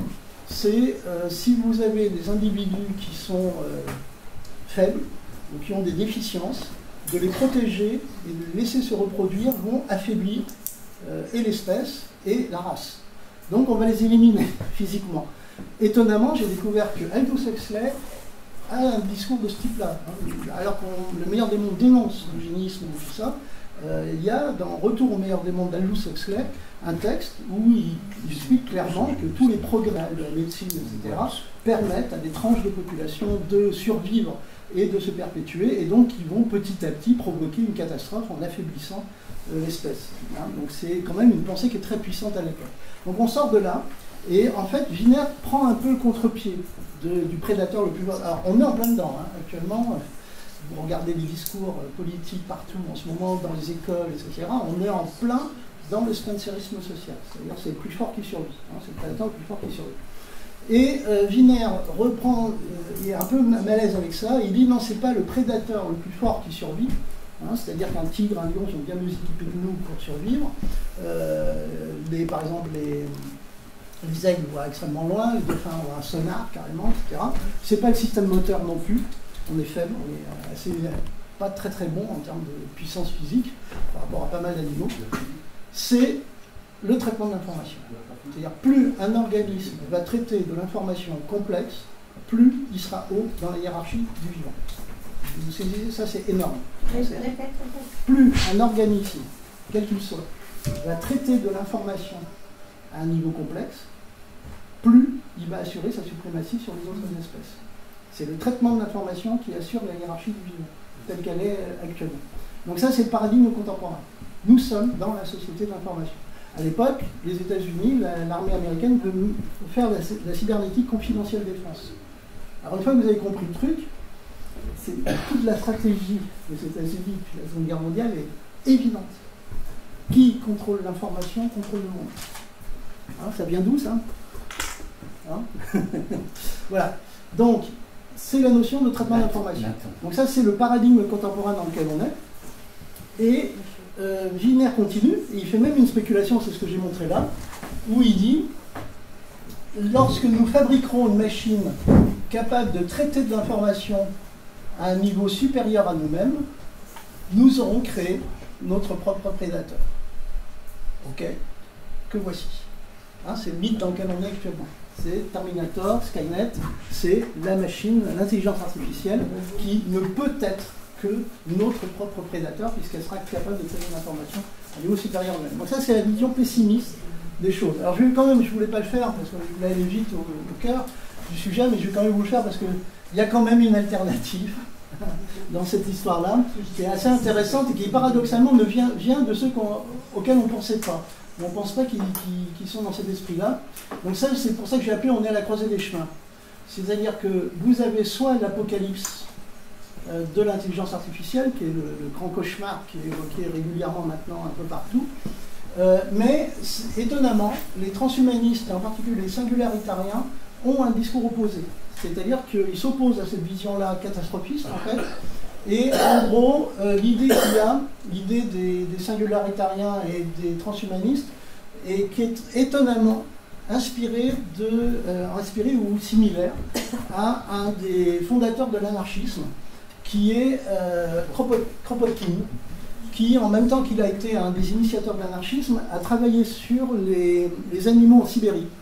Et il a mis en évidence, donc c'est dans une continuité de Darwin d'ailleurs, hein, c'est pas en opposition avec Darwin, que les animaux qui survivaient le mieux étaient les espèces qui avaient le plus de processus collaboratifs, altruistes et généreux, qui leur permettaient de même si elles étaient prédatrices les unes des autres, ça leur permettait de survivre mieux dans des conditions exceptionnelles.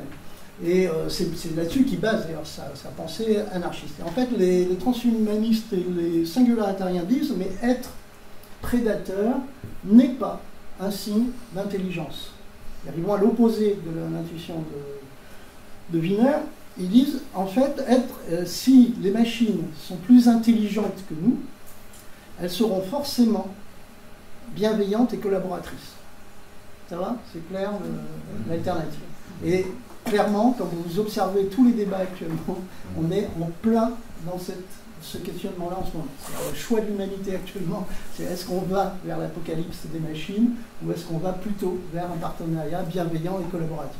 Donc ça, c'était l'aparté donc sur cybernétique, et c'est important. Alors, le dernier point aussi très important, donc vous avez compris la notion d'information commence à se formaliser de façon extrêmement concrète dans notre mythologie, dans notre société, dans nos relations. Et là, je reviens juste sur l'ADN, voilà, juste pour vous faire passer encore un autre élément fondamental pour bien comprendre ce qui se passe en ce moment. C'est ce que j'ai oublié de vous dire. Alors, je ne sais pas si j'ai oublié de vous le dire ou si je vous l'ai dit. Parce que des fois, je me mélange. Alors, vous me direz si je vous ai déjà dit ça. L'ADN, oui, c'est qu'on a évoqué le temps. Vous avez fait une réunion sur le temps. Et alors là, du coup, je me suis dit, ah oui, ça c'est important. En fait, dans le livre Le fil de la vie, que vous avez vu apparaître là, en gros, ce qui est très important à comprendre dans la notion d'information, c'est qu'est-ce que c'est l'information. Voilà, c'est ça, le truc qui est très important. C'est que, évidemment, on va dire, beaucoup de penseurs européens, en particulier à l'époque, vous trouverez, il y a plein de textes qui dénoncent la cybernétique, sont très énervés parce qu'on est en train de réduire à travers ces notions d'information, l'humain à un robot ou à une machine, ou un système de traitement d'information. Mais le problème, c'est qu'on ne sait pas ce qu'est l'information. C'est-à-dire que ce n'est pas juste un processus technique, mécanique, ou électronique, ou algorithmique. Et alors, qu'est-ce que c'est l'information? Et en gros, on se rend compte que l'information, c'est un processus dynamique immatériel.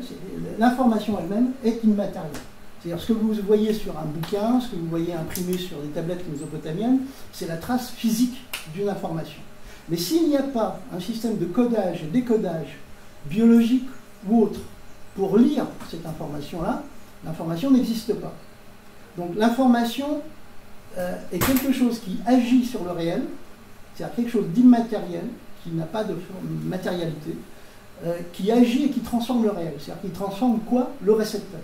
Hein, en théorie de l'information de Shannon, est considéré comme information ce qui transforme le récepteur. Si le récepteur n'a pas été transformé, il n'y a pas eu information. C'est-à-dire vous traversez la rue, un bus passe à travers vous, et vous n'avez pas été transformé par le bus, c'est-à-dire aplati, il n'y a pas eu information. Hein, c'est pour aller dans les trucs excessifs. Donc, il faut qu'il y ait un système de codage et décodage. Or, si on commence à formaliser cette notion de codage et décodage, c'est que on a quelque chose donc on va prendre les origines de la vie, qui est de nature négantropique, qui est immatérielle, qui se sert de la matérialité. Alors souvent je dis en provocation, la vie n'existe pas, c'est de la matière informée. Hein, la vie n'a pas de matérialité, ça n'existe pas en termes de matérialité, c'est de la matière informée. La vie informe la matière, à travers tous les processus qui se passent, à tendance à complexification. Mais qu'est-ce que c'est l'information? Alors on va prendre un exemple très concret. Lorsque vous lisez un livre, vous lisez un texte, vous êtes un système de décodage. Le cerveau décode une séquence. Et c'est très important dans le temps. C'est-à-dire que ça n'est pas immédiat. Ça n'est jamais immédiat. Il faut une temporalité. C'est-à-dire qu'il y a un processus de codage et surtout de décodage de l'information pour que quelque chose se formalise dans votre esprit et que vous soyez modifié dans votre action, dans vos souvenirs, dans tout un tas de trucs, par l'information qui vient d'être acquise. Donc l'information est quelque chose qui existe sur le plan du temps. Alors c'est là qu'on commence à avoir beaucoup de mal à la formaliser, parce que nous ne sommes pas dans le temps, hein, nous sommes pris dans le temps. Donc il faut se sortir de nous-mêmes et commencer à imaginer qu'on pourrait formaliser, si on était des êtres atemporels ou transtemporels, on serait au-dessus du temps, et bien on pourrait voir l'information. C'est à ce moment-là que le concept d'information, ça serait ces entités informationnelles immatérielles commenceraient à avoir une formalisation, ce qui est impossible à faire dans notre statut d'être pris dans le temps. Ça va, c'est clair? Est-ce que c'est clair? Parce que là, je viens d'aborder un truc de ouf total. Mais du coup, est-ce qu'on ne pourrait pas dire que, parce qu'on parle de codage et de décodage, et l'information, ce serait donc c'est immatériel, on la décode ou on la décode pas. Mais est-ce qu'il n'y aurait pas de celui qui décode, est-ce que ce ne serait pas déjà la transformation elle-même, l'information, et pas quelque chose qui est décodé? Alors c'est une très bonne question et je n'ai pas la réponse. Voilà, non, mais c'est parfait. Là-dessus, je ne peux pas te répondre. On touche, là on est en plein dedans de problème. On est en plein de... Mais parce que tu parlais de Bergson, et chez lui il y a comme cette idée de jaillissement perpétuel et d'imprévisible nouveauté, et donc il n'y a pas non plus qu'un système d'anticipation comme une sorte d'entité qu'on va recevoir. Il y a aussi le fait d'être dans le vivant et dans l'élément vital. Il y a peut-être une autre façon de pouvoir... Exactement, tu es en plein dedans. Bergson, si tu veux, Bergson, il est déjà très en avance, mais ce que je viens de transmettre là, c'est la formalisation contemporaine. Tu vois ce que je veux dire? Je pense que tu ne trouveras pas chez Bergson les clés, parce que cette formalisation de la notion d'information est récente dans notre histoire. Ça va, c'est clair ce que je te dis? Donc tu vas retrouver chez les anciens certainement des intuitions qui s'en rapprochent, et c'est ça qui nous fait tout d'un coup avoir plus de sensibilité, même si des esprits extrêmement rationnels comme moi, à la métaphysique. C'est-à-dire tu t'aperçois que tout d'un coup, il y a dans l'espace métaphysique, c'est-à-dire en dehors de la physique, quelque chose d'actif. Il y a peut-être un entre matérialité et métaphysique. Mais tu as tout à fait raison, c'est là qu'est l'information. Tu vois ce que je veux dire? C'est-à-dire que tu peux avoir métaphysique dans un sens mystique, carrément, tu pars à fond la caisse dans une relation divine, etc. Mais métaphysique, c'est en dehors de la physique. Donc tout notre cerveau et toute notre structure est dans la physique actuellement. Et tu t'aperçois que là, même depuis l'ADN, c'est-à-dire c'est pas propre à l'humain, les entités originelles du vivant agissent, sont agies par quelque chose d'immatériel et de métaphysique. Alors après, il faut peut-être éviter de faire juste un pas en disant « Ah, ben ça y est, Dieu est là et dans l'information ». Là, je ne le fais pas, ce pas-là. Tu comprends ce que je veux dire? Là, on est en plein dans une interrogation et un mystère auquel moi, ça serait génial si j'avais la réponse, parce que là, on sortait tous de là, je vous donnais la réponse et vous étiez les maîtres du monde. Tu vois ce que je veux dire? Là, je reste, moi, juste sur cette perception que j'ai et que j'essaie de vous transmettre. Mais qui n'est pas... Alors, c'est pour ça que je vous mets ce bouquin, Le fil de la vie, parce que moi, j'ai eu cette intuition-là il y a déjà longtemps, mais quand j'ai lu Le fil de la vie, j'ai eu 3 orgasmes, parce que là, c'est des scientifiques, les mecs qui sont en train de t'expliquer ça, j'ai mis les textes dans la documentation, les extraits, c'est pas un artiste cyberpunk qui est en train de raconter ça, tu vois ce que je veux dire? Ces intuitions s'inscrivent actuellement dans un nouvel champ culturel et de réflexion. Donc ça, c'était la partie sur l'information qui me paraissait importante, qui est un peu lourde à évoquer, et qui évidemment ouvre des horizons merveilleux. Et alors là, je vais directement maintenant aller dans un autre niveau. Alors je l'ai caché, je l'ai fait hier, puis je vais y aller direct, ça va me permettre, parce que je vais vous raconter donc ce qui m'est arrivé avec les avatars. Donc on va rencontrer plutôt des anecdotes. Donc c'est tout au fond à gauche, et puis je vais essayer d'aller assez vite, comme ça on pourra aussi explorer les niveaux liés à la cybersexualité, au cybersexe, qui est un de mes secteurs d'exploration, puisque moi je me balade entre différents secteurs qui sont les arts plastiques, la science-fiction, l'érotisme fétichisme, le BDSM et les cyberpunk et la cyberculture. Donc au fond à gauche du No Museum, on a... Alors ça c'est le cybersexe. Non, au fond à gauche c'est le cybersexe, et au fond à droite c'est le digital. Au tout droit c'est le futur, c'est la prospective du futur. Donc je vais aller dans le digital, et dans le digital, c'est un niveau qui est dédié, voilà, c'est l'histoire du numérique et de ce qu'est le numérique. Le numérique est un truc très particulier parce qu'on peut représenter le numérique avec de l'analogique. Sur ce qu'on évoquait d'ailleurs tout à l'heure, analogique, numérique, mathématique, moi j'opte plutôt personnellement pour la première version, c'est-à-dire que l'univers contient les mathématiques, mais il est plus grand que les mathématiques. Ça c'est ma posture à moi. Les mathématiques font partie de l'univers, mais l'univers est plus complexe que les mathématiques. Ah puis oui, Pierre Berlequin, donc il y a une piste très intéressante, c'est Cantor, le mathématicien Cantor, avec Aleph 1 et Aleph 0. C'est-à-dire Aleph 0, c'est l'univers des mathématiques, des nombres, c'est les ensembles de nombres. Et pour Cantor, comme pour Pierre Berlequin, Aleph 1, c'est l'univers analogique. C'est le monde, c'est l'univers qui contient Aleph 0. Mais Aleph 0 ne contient pas Aleph 1. Et alors donc tout ce qui est machine, ordinateur, informatique, utilise Aleph 0 alors que nos cerveaux utilisent à la fois l'F0 et à l'F1, c'est-à-dire l'espace analogique. Et donc, pour Pierre Verlequin, il pense sur cette pensée-là que justement, il n'y a pas de transversalité à ce niveau-là, c'est-à-dire que les machines, il y a une dimension qui leur échappera tout le temps, que nous, par nos capacités analogiques liées aux neurones, auxquelles nous pouvons avoir accès, qu'elles n'auront pas accès. Voilà. C'était juste la partie que j'avais, que ça m'a fait penser. Et c'est donc lié. Alors après, je ne suis pas mathématicien, donc c'est un truc de ouf total. Hein. J'ai essayé de comprendre cette histoire d'Aleph0 et Aleph1, et j'ai laissé tomber très très vite, parce que là, il faut être très très bon en mathématiques pour comprendre de quoi il est réellement question. Vous connaissez ce signe là? C'est un super signe. Non, vous ne connaissez pas. Ça vous dit rien? C'est pas facile à faire. Alors c'est salut Vulcain. Est-ce que ça dit quelque chose à quelqu'un, le salut Vulcain? C'est rigolo. Alors qui sait ce qu'est le salut Vulcain? Ah bah quand même, vous êtes 3 ou 4. Alors, on voit que vous n'êtes pas des trekkies hein, dans la salle. Alors c'est Star Trek, il y a la série Star Trek, et donc Spock avec ses grandes oreilles. Alors, je vous raconte l'anecdote. Spock, sur le tournage des premiers Star Trek, l'équipe dit à Leonard Nimoy, qui joue Spock, trouve-nous un geste pour caractériser les Vulcains. Et là, j'étais mort de rire quand il raconte cette histoire vers la fin de sa vie. Il a révélé l'origine du mot, et il dit, à ce moment-là, il a vu une scène où sa mère l'amène, étant enfant, dans une synagogue, et en rentrant dans la synagogue, il a été très impressionné parce que le rabbin faisait ce geste-là à la foule, comme ça. Et alors, en fait, vous voyez ce que c'est? C'est une métaphore vulvaire. C'est-à-dire qu'en fait, c'est Shekinah, le principe féminin de Dieu, la part féminine de Dieu dans cette tradition juive-là. Je ne la connais pas bien, donc je me base sur ce que dit Leonard Nimoy. Et donc, moi j'étais mort de rire quand j'ai lu ça dans un article, parce que du coup, chaque fois qu'un Trekkie, parce que les Trekkies, c'est les amateurs de Star Trek, se saluent en faisant celle-là, ils ne savent pas pour la plupart qu'ils font une demi-métaphore vulvaire. Et c'est comme ça que je commence, vous voyez, mon niveau dédié à l'histoire du cybersexe. Mais alors, dans ce niveau dédié à l'histoire du cybersexe, vous voyez, j'ai les avatars qui sont là, et j'ai tous mes avatars, d'ailleurs un certain nombre de mes avatars de second âge.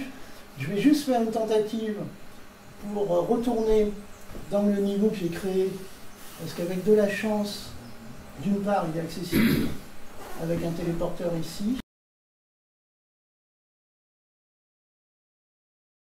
Donc là, vous voyez mon avatar avec son reflet dans le miroir. Reviens. Voilà. Donc on peut se regarder si je change de caméra. Ah oui, je vous cache tout. Voilà. Donc là, c'est l'avatar avec lequel je pilote. Hein. Et avec cet avatar, on va aller se balader. Donc là, normalement, il y a plusieurs niveaux. Alors là, je vais aller directement vers je vais courir vers alors là, sur toutes les images, là, vous voyez tout le long, c'est des images qui illustrent des comportements et des relations sexuelles dématérialisées dans Second Âge. Mais je vais surtout aller là, voilà, j'ai tous mes avatars. Voilà. Alors, donc j'ai mis mes avatars biologiques. Donc là, vous voyez, c'est Yanmin. Quand j'avais, celui-là, il me plaît bien. Alors là, c'est Yanmin quand j'avais 22 ans. Donc ça, c'est un de mes avatars. C'est un avatar biologique. C'est-à-dire, moi, j'ai la chance, je suis eurasien, donc mon père était vietnamien, ma mère bretonne. Et en fait, j'avais ce côté un peu androgyne, un peu féminin dans ma jeunesse, ce qui m'a permis de vivre des relations sociales très particulières que je pouvais faire avec ce corps-là. Et puis plus j'ai vieilli, plus j'ai évolué dans le temps, plus j'ai commencé à ressembler à un marin breton. Donc, il y a eu un moment où j'avais vraiment un look de marin breton, de vieux marin breton. Donc ça veut dire quoi? C'est que mes gènes asiatiques qui me faisaient de moi un jeune et faible androgyne sont passés plutôt du côté masculin, plutôt du côté masculin, du côté breton. Et vraiment, c'est-à-dire que j'avais le problème des Asiatiques quand j'étais jeune, c'est qu'il me manquait 50% d'enzymes dans le corps qui digèrent l'alcool. Beaucoup d'Asiatiques ont ce problème-là, c'est qu'ils sont ivres extrêmement vite, parce qu'ils n'ont pas dans le corps un enzyme. Mon père était pété avec juste un petit verre comme ça. Et en fait, là, maintenant, ça va, l'alcool, j'en bois sans problème, hein, ma chérie. Il a tué les enzymes. Donc c'est bien que mes gènes ont basculé. Et là, maintenant, j'ai plus un look, alors c'est intéressant, de sage asiatique. Mes traits asiatiques commencent à revenir maintenant avec l'âge. Donc j'ai plusieurs avatars. Alors c'est important, C'est-à-dire que j'ai plusieurs individualités. J'ai connu plusieurs individualités, c'est-à-dire mes relations sociales sont forcément différentes en fonction du corps et du physique que vous avez.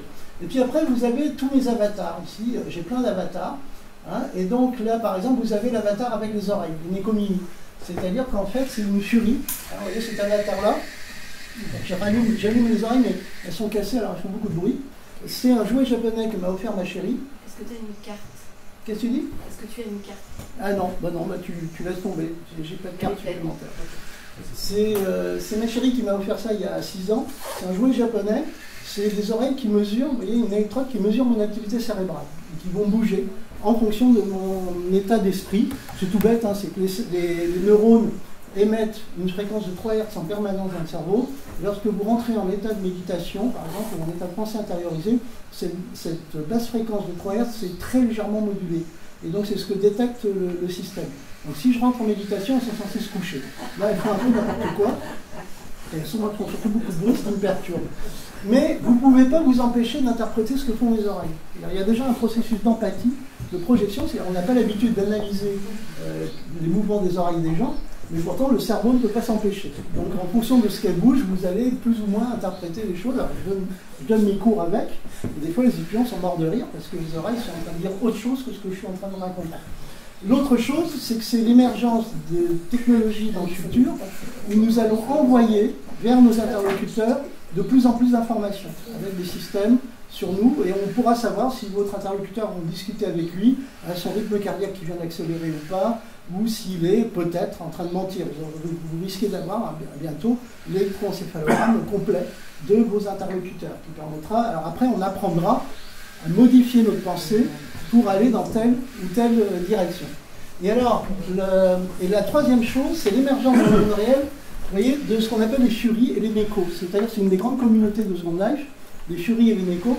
Et en fait, alors c'est intéressant, les furies et les nécos ont commencé à exister en réel à San Francisco à la fin des années 90. C'est-à-dire qu'il y avait des gens qui s'habillaient en félin, moitié moitié humain, qui se sont transformés le visage pour avoir des airs de félin. Et ça a été une des plus grandes communautés dans Second Life où les gens ont des identités qui sont un mélange. Donc là, vous voyez un de mes avatars. Donc c'est une femme félin. Donc c'est un avatar féminin. Et elle a des oreilles. Donc ces oreilles-là. Donc, je dis souvent, nous avons fait peur à nos parents lorsque nous sommes arrivés avec des tatouages et des piercings.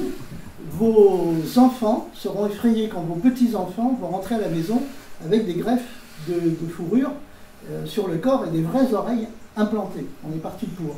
Hein, donc ça, c'est les alors, ce qui est très intéressant, ce qui est très rigolo, c'est que, vous voyez, ici, vous avez Dean. Voilà. Ça, c'est mon principal avatar féminin. C'est-à-dire j'ai créé plein d'avatars. Et un avatar, c'est intéressant. Alors, ce qu'il faut savoir, c'est que Second Life n'est pas un jeu. C'est un espace, c'est un réseau social. C'est l'équivalent de Facebook, sauf que vous avez des relations sociales entre personnages, comme vous voyez comme ça, des petits personnages un peu caricaturaux de genre dessin. Alors, c'est très important qu'ils ne soient pas très réalistes, c'est-à-dire qu'ils ont un côté un peu dessiné. Et là apparaît un mystère. Dans Second Life. Donc, je vous raconte un peu la suite. Alors, je vais les éteindre parce que, comme elles sont cassées, elles font beaucoup de bruit. Et ça me détourne l'attention. Alors, je vous explique. En fait, ce qui se passe, c'est qu'une amie, un jour, me dit il faut absolument que tu aies dans Second Life. C'était en 2007. Je dis ouais, d'accord, je me branche avec mon ordinateur de l'époque, et ça m'énerve. Ça m'énerve parce que c'est lent, les graphismes ne sont pas beaux, il faut payer partout, etc. Et je l'engueule. De m'amener dans un truc aussi nul, donc il y a une réaction très androcentrée habituelle. Et le lendemain, une autre copine m'appelle et me dit, je lui raconte, elle me dit, mais est-ce que tu as vu les donjons sadomaso? Alors là, je lui dis, quoi?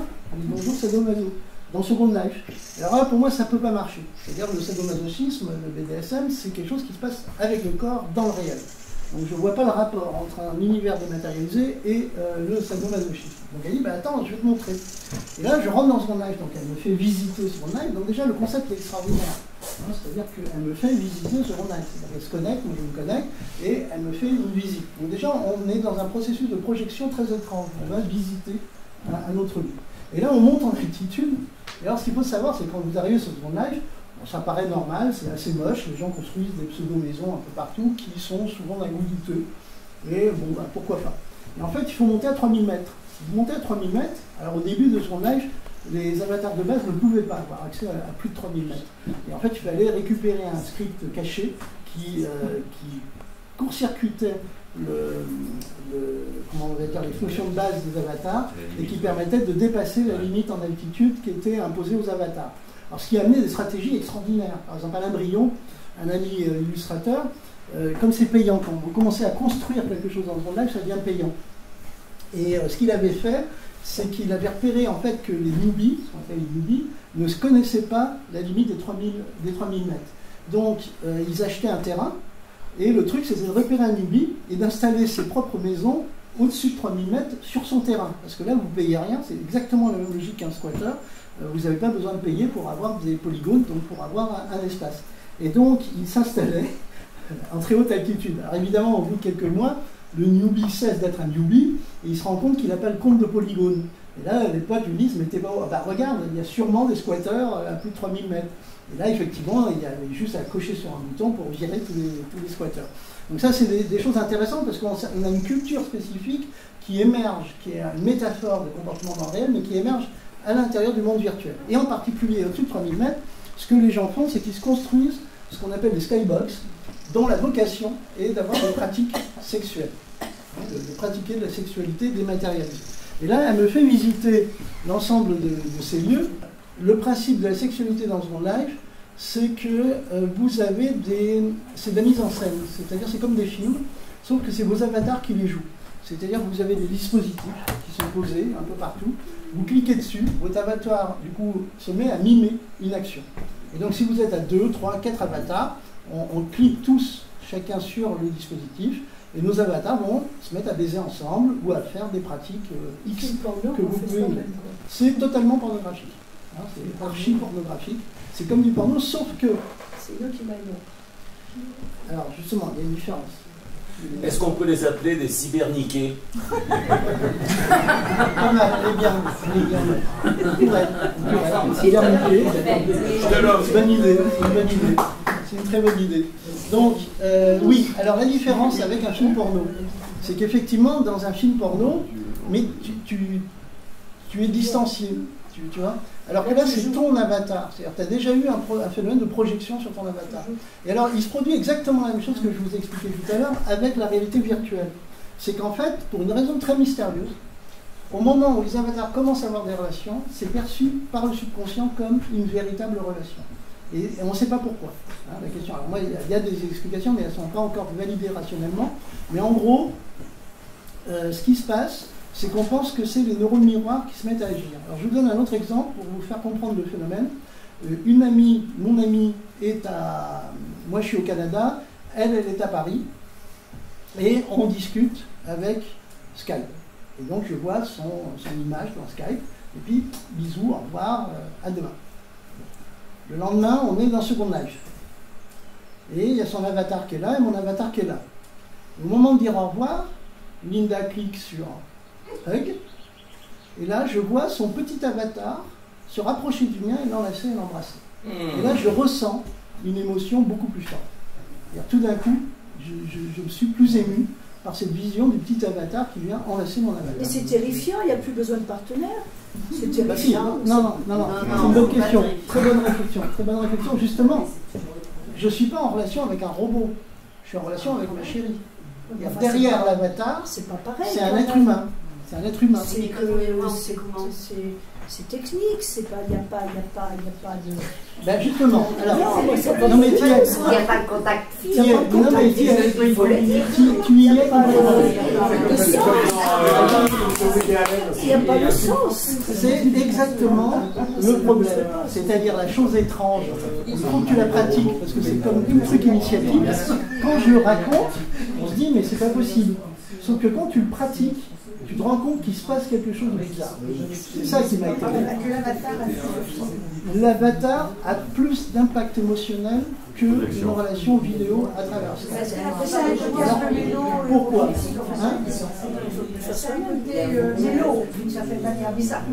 Alors, tu as complètement raison. Alors, je vous donne la réponse, l'explication. L'une des explications actuellement qu'on a à ce phénomène, qui est l'explication neurobiologique. Est-ce que vous savez ce que sont les neurones miroirs? Qui connaît les neurones miroirs? Alors ça, c'est une découverte récente, hein, c'est assez récent, ça date de moins de 10 ans. On a découvert que, alors c'est encore en cours, hein, je vous mets ça avec des guillemets, mais c'est la piste la plus pertinente pour l'instant. On a découvert que, associés aux neurones moteurs, on a des neurones qu'on appelle les neurones miroirs ou les neurones empathiques. Et quand je fais par exemple ces mouvements-là, vous voyez, je fais ça, comme ça, je suis en train de vous parler, je fais ces mouvements-là, les neurones miroirs sont en train de faire exactement ce mouvement-là. C'est-à-dire que vous avez dans le cerveau des neurones qui reproduisent à chaque instant, c'est un petit théâtre intérieur, de façon subconsciente, quand vous n'en avez absolument pas conscience, tous les mouvements que les gens font autour de vous. Alors ça a une raison, en fait on sait maintenant pourquoi en tout cas, c'est qu'effectivement si dans votre environnement tout d'un coup un humain se met à faire un truc zarbi, vous allez réagir. Et vous avez déjà anticipé éventuellement, parce que votre subconscient a formalisé une action. Mais, et ces neurones miroirs, c'est tous ces petits théâtres intérieurs, n'est validé au niveau conscient qu'à partir du moment où ça a une pertinence. Et donc ce qu'on pense, en fait, c'est que ces petites figurines-là, qui sont souvent en pied, activent les neurones miroirs. Et que c'est pour ça que du coup, quand l'avatar enlace Dalida, enlace le mien, c'est perçu exactement comme pour le casque de réalité virtuelle. Votre conscient sait que c'est faux, c'est complètement bidon, mais votre subconscient le perçoit comme vrai. C'est aussi vrai que si elle m'avait fait un vrai bisou dans le réel. Parce que le subconscient, lui, a perçu un échange humain complexe, et en particulier émotionnel à ce moment-là. Vous voyez le principe? Oui, mais alors tous les joueurs ne sont pas en couple, j'imagine, dans un jeu pareil. Alors justement, tous les joueurs ne sont pas en couple. Voilà. Donc, tu te branches, tu te fais comme moi, alors je te raconte l'anecdote, tu te fais un super avatar de femme guerrière, hein, comme ça, qui est en fait l'héroïne de mon roman. C'est-à-dire j'ai écrit un roman qui met en scène un personnage qui s'appelle Deal. Et donc j'ai fait ce qu'on appelle du transmédia, ou cross-média, comme on veut, qui est que je me suis dit un jour, tiens, je vais incarner, je vais faire exister mon personnage de roman dans un petit théâtre qui est le théâtre de Seconde Âge. Et donc je la fais exister dans l'univers de Seconde Âge. Et donc je crée un personnage dont on ne peut pas savoir si c'est une nana ou un mec, mais qui a une vraie identité de fiction. C'est-à-dire quand on lit son CV, c'est un CV de l'héroïne d'un roman de science-fiction. C'est comme si j'étais Ripley dans Alien et que mon CV c'était pilote du Nostromo, etc. Vous voyez ? Et je commence à avoir des relations sociales dématérialisées avec Deal. Elle s'appelle Deal. Et donc, je m'en suis créé plein des avatars. C'est comme des vêtements c'est comme des vêtements. Il y en a qui vous vont, et d'autres, vous les laissez tomber. Deal, ça a marché super. Deal a commencé à avoir des relations. Alors, c'est ça la différence avec un roman. On a évoqué ça. Quand vous écrivez un roman, votre personnage n'est vivant que pendant la période de l'écriture. Mais après, il est figé, il est fixé dans le roman. Alors, ils peuvent évoluer. Sherlock Holmes, c'est un personnage de fiction, une entité virtuelle, ce que moi j'appelle des no-entités, qui ont évolué progressivement avec les différents auteurs qui l'ont repris. Mais la maturation, la transformation de Sherlock Holmes, ça a été extrêmement lente. Vous voyez ce que je veux dire? Un peu plus rapide, c'est Buffy. Buffy, on sait que pendant le tournage de Buffy, il y a eu énormément d'interactions avec le fanfic, et que le personnage de Buffy a évolué en fonction de rétroactions avec le public. Récemment, Game of Thrones. Game of Thrones ont énormément travaillé des relations avec le public qui ont fait évoluer les personnages. Mais tout ça, c'est extrêmement lent. Là, mon personnage, tout d'un coup, se met à avoir des relations avec d'autres avatars. Mais qu'est-ce qu'il y a derrière les avatars? Il y a l'entité la plus complexe de l'humanité. C'est-à-dire, je n'étais pas en relation avec des robots. J'étais en relation avec d'autres humains qui manipulent eux-mêmes leur propre avatar. Donc j'ai une relation sociale dématérialisée complexe et sexuelle. C'est-à-dire, c'est important, il y a des relations sexuelles. Alors, qu'est-ce qui nous prend le plus la tête, et surtout la tête de notre subconscient à fond, c'est bien la sexualité. Alors, donc, c'est pas la tête que ça prend. Aussi, en plus. Et Et donc, alors je vous raconte plusieurs anecdotes, pour vous situer 2 anecdotes importantes pour vous situer l'ampleur des dégâts. On dit, alors, Dim, c'est un personnage de femme guerrière. La femme guerrière, c'est un personnage important dans une mythologie. C'est ce que j'appelle une no-entité, c'est-à-dire une entité, c'est un mème, c'est une entité très ancienne. Hein. Dans notre histoire des femmes guerrières, on a Jeanne d'Arc, on a Penthesilea, on a Ripley, on a le Major dans Ghost in the Shell, etc. En fait, moi je dis, la femme guerrière, on a souvent dit que la femme guerrière est une projection de la libération féminine, de la femme libérée. Moi je dis non, pas du tout. La femme guerrière est encore une projection masculine. La femme guerrière, c'est la femme que l'adolescent mâle rêve d'être lorsqu'il a sa puberté. C'est-à-dire, avant sa puberté, l'adolescent mâle s'en fout un peu des nanas. Sauf si elle joue au foot avec lui ou des trucs comme ça, il s'habille en garçon. Et au moment où il a sa puberté, tout d'un coup, il réalise que les femmes ont un pouvoir extraordinaire, qui est le pouvoir de la séduction. Donc, ce que veut l'adolescent mâle, à ce moment-là, c'est avoir ce pouvoir-là. Le pouvoir qui est incarné par les lèvres, la bouche, la démarche, les hanches, etc. Mais il ne veut pas perdre les attributs de sa virilité, qui sont la puissance, l'invulnérabilité, le commandement. Hein. Donc toutes les femmes guerrières dans les histoires ont ces attributs-là, la puissance, la virilité, l'invulnérabilité. Et on leur rajoute une autre truc, c'est qu'il ne veut pas perdre son phallus. Donc toutes les femmes guerrières, vous prenez Barbarella par exemple, ont toujours un phallus de substitution, c'est-à-dire une grande épée, un bazooka, un grand fusil, etc. C'est une iconographie archétypale omniprésente dans le manga actuel. Alors là vous me dites, Yann, t'es sympa, mais t'es en train de projeter sur l'humanité tes propres fantasmes et ta propre relation. Mais j'ai un argument. J'ai posé la question sur les forums, parce que si ma proposition est vraie, les femmes ont un personnage symétrique similaire. Hein? C'est-à-dire que si la femme guerrière est la projection et la femme rêvée que l'adolescent mâle voudrait être, quel est l'homme que la femme, l'homme rêvé que la femme rêve d'être à sa puberté? Tarzan. Alors on a Tarzan, parce que c'est Tarzan, Schwarzenegger, Descartes dans Blade Runner, le super baraqué, à votre avis? J'ai posé ma question sur les forums et j'ai eu la réponse immédiatement. Hopkins, dans Le Seigneur des Anneaux. Qui? Hopkins. Dans le... Qui c'est? Le Seigneur des Annales. Oui, le Seigneur des Annales, quel héros? Hopkins. Hopkins. Je ne sais plus qui c'est. Oui, le Seigneur. Pour moi, c'est pas le mec super baraqué. Alors, dis-moi. Le Jedi, le tueur-né. Hein? Le Jedi. Le Jedi? Le tueur-né, Un petit ro. Non, justement, toi, t'as tout faux. T'as tout faux. Non, c'est un grand C'est l'opposé. C'est l'opposé. C'est le vieux sage là. Non, c'est pas le vieux sage. C'est pas Jedi. C'est quand même pas cet horrible personnage. Non, t'étais pas loin, attention. Non, alors je vous le dis. Mickey. Je vous le dis. Oui. Ah oui, bah oui. Alors, c'est le prince charmant. J'allais dire l'homme doux, écoute. C'est l'homme efféminé. C'est l'homme efféminé, en d'autres mots, c'est l'homme efféminé. La réponse est venue immédiatement, c'est l'elfe. Chez les jeunes filles actuellement, l'elfe représente leur modèle. Qu'elle rêverait d'être, c'est un homme doux, tendre, mais qui a un pouvoir, mais qui est efféminé. C'est l'androgyne, c'est l'homme efféminé. Et on a même une littérature au Japon qui s'appelle le yaoi, qui est dessinée, une littérature pornographique au Japon, qui est une littérature dessinée par les femmes pour les femmes, qui s'appelle le yaoi, et qui met en scène des relations homosexuelles, c'est-à-dire le symétrique du fantasme masculin des relations lesbiennes, des relations d'hommes efféminés entre eux. Nous arrivons à l'homme efféminé. Alors ça c'est le futur, ça c'est après un autre débat, c'est qu'il y a une espèce de... On commence à perdre les archétypes de la nana super bibo et l'archétype de l'homme super baraqué pour venir vers une forme d'androgyne. Mais ça me permet, ce que je trouve terrible, c'est que c'est l'ouverture de la solitude. Non, justement, alors j'y arrive, C'est une toujours très bonne réflexion, donc qu'est-ce qui se passe? Je crée mon personnage de femme guerrière. Et alors il y a une blague dans Second Life, c'est de dire, la plupart des clubs de lesbiennes dans Second Life, ce sont des cinquantenaires moustachus qui baisent entre eux. Pourquoi? Parce que si tu es hétérosexuel, tu crées un personnage de super nana guerrière qui fait craquer tous les mecs. Sauf que les mecs se sont eux-mêmes créés un personnage de femme guerrière. Donc en général, quand tu rencontres une super femme sexy dans Second Life, il y a 60 chances sur 100 que ce soit un mec qui la manipule.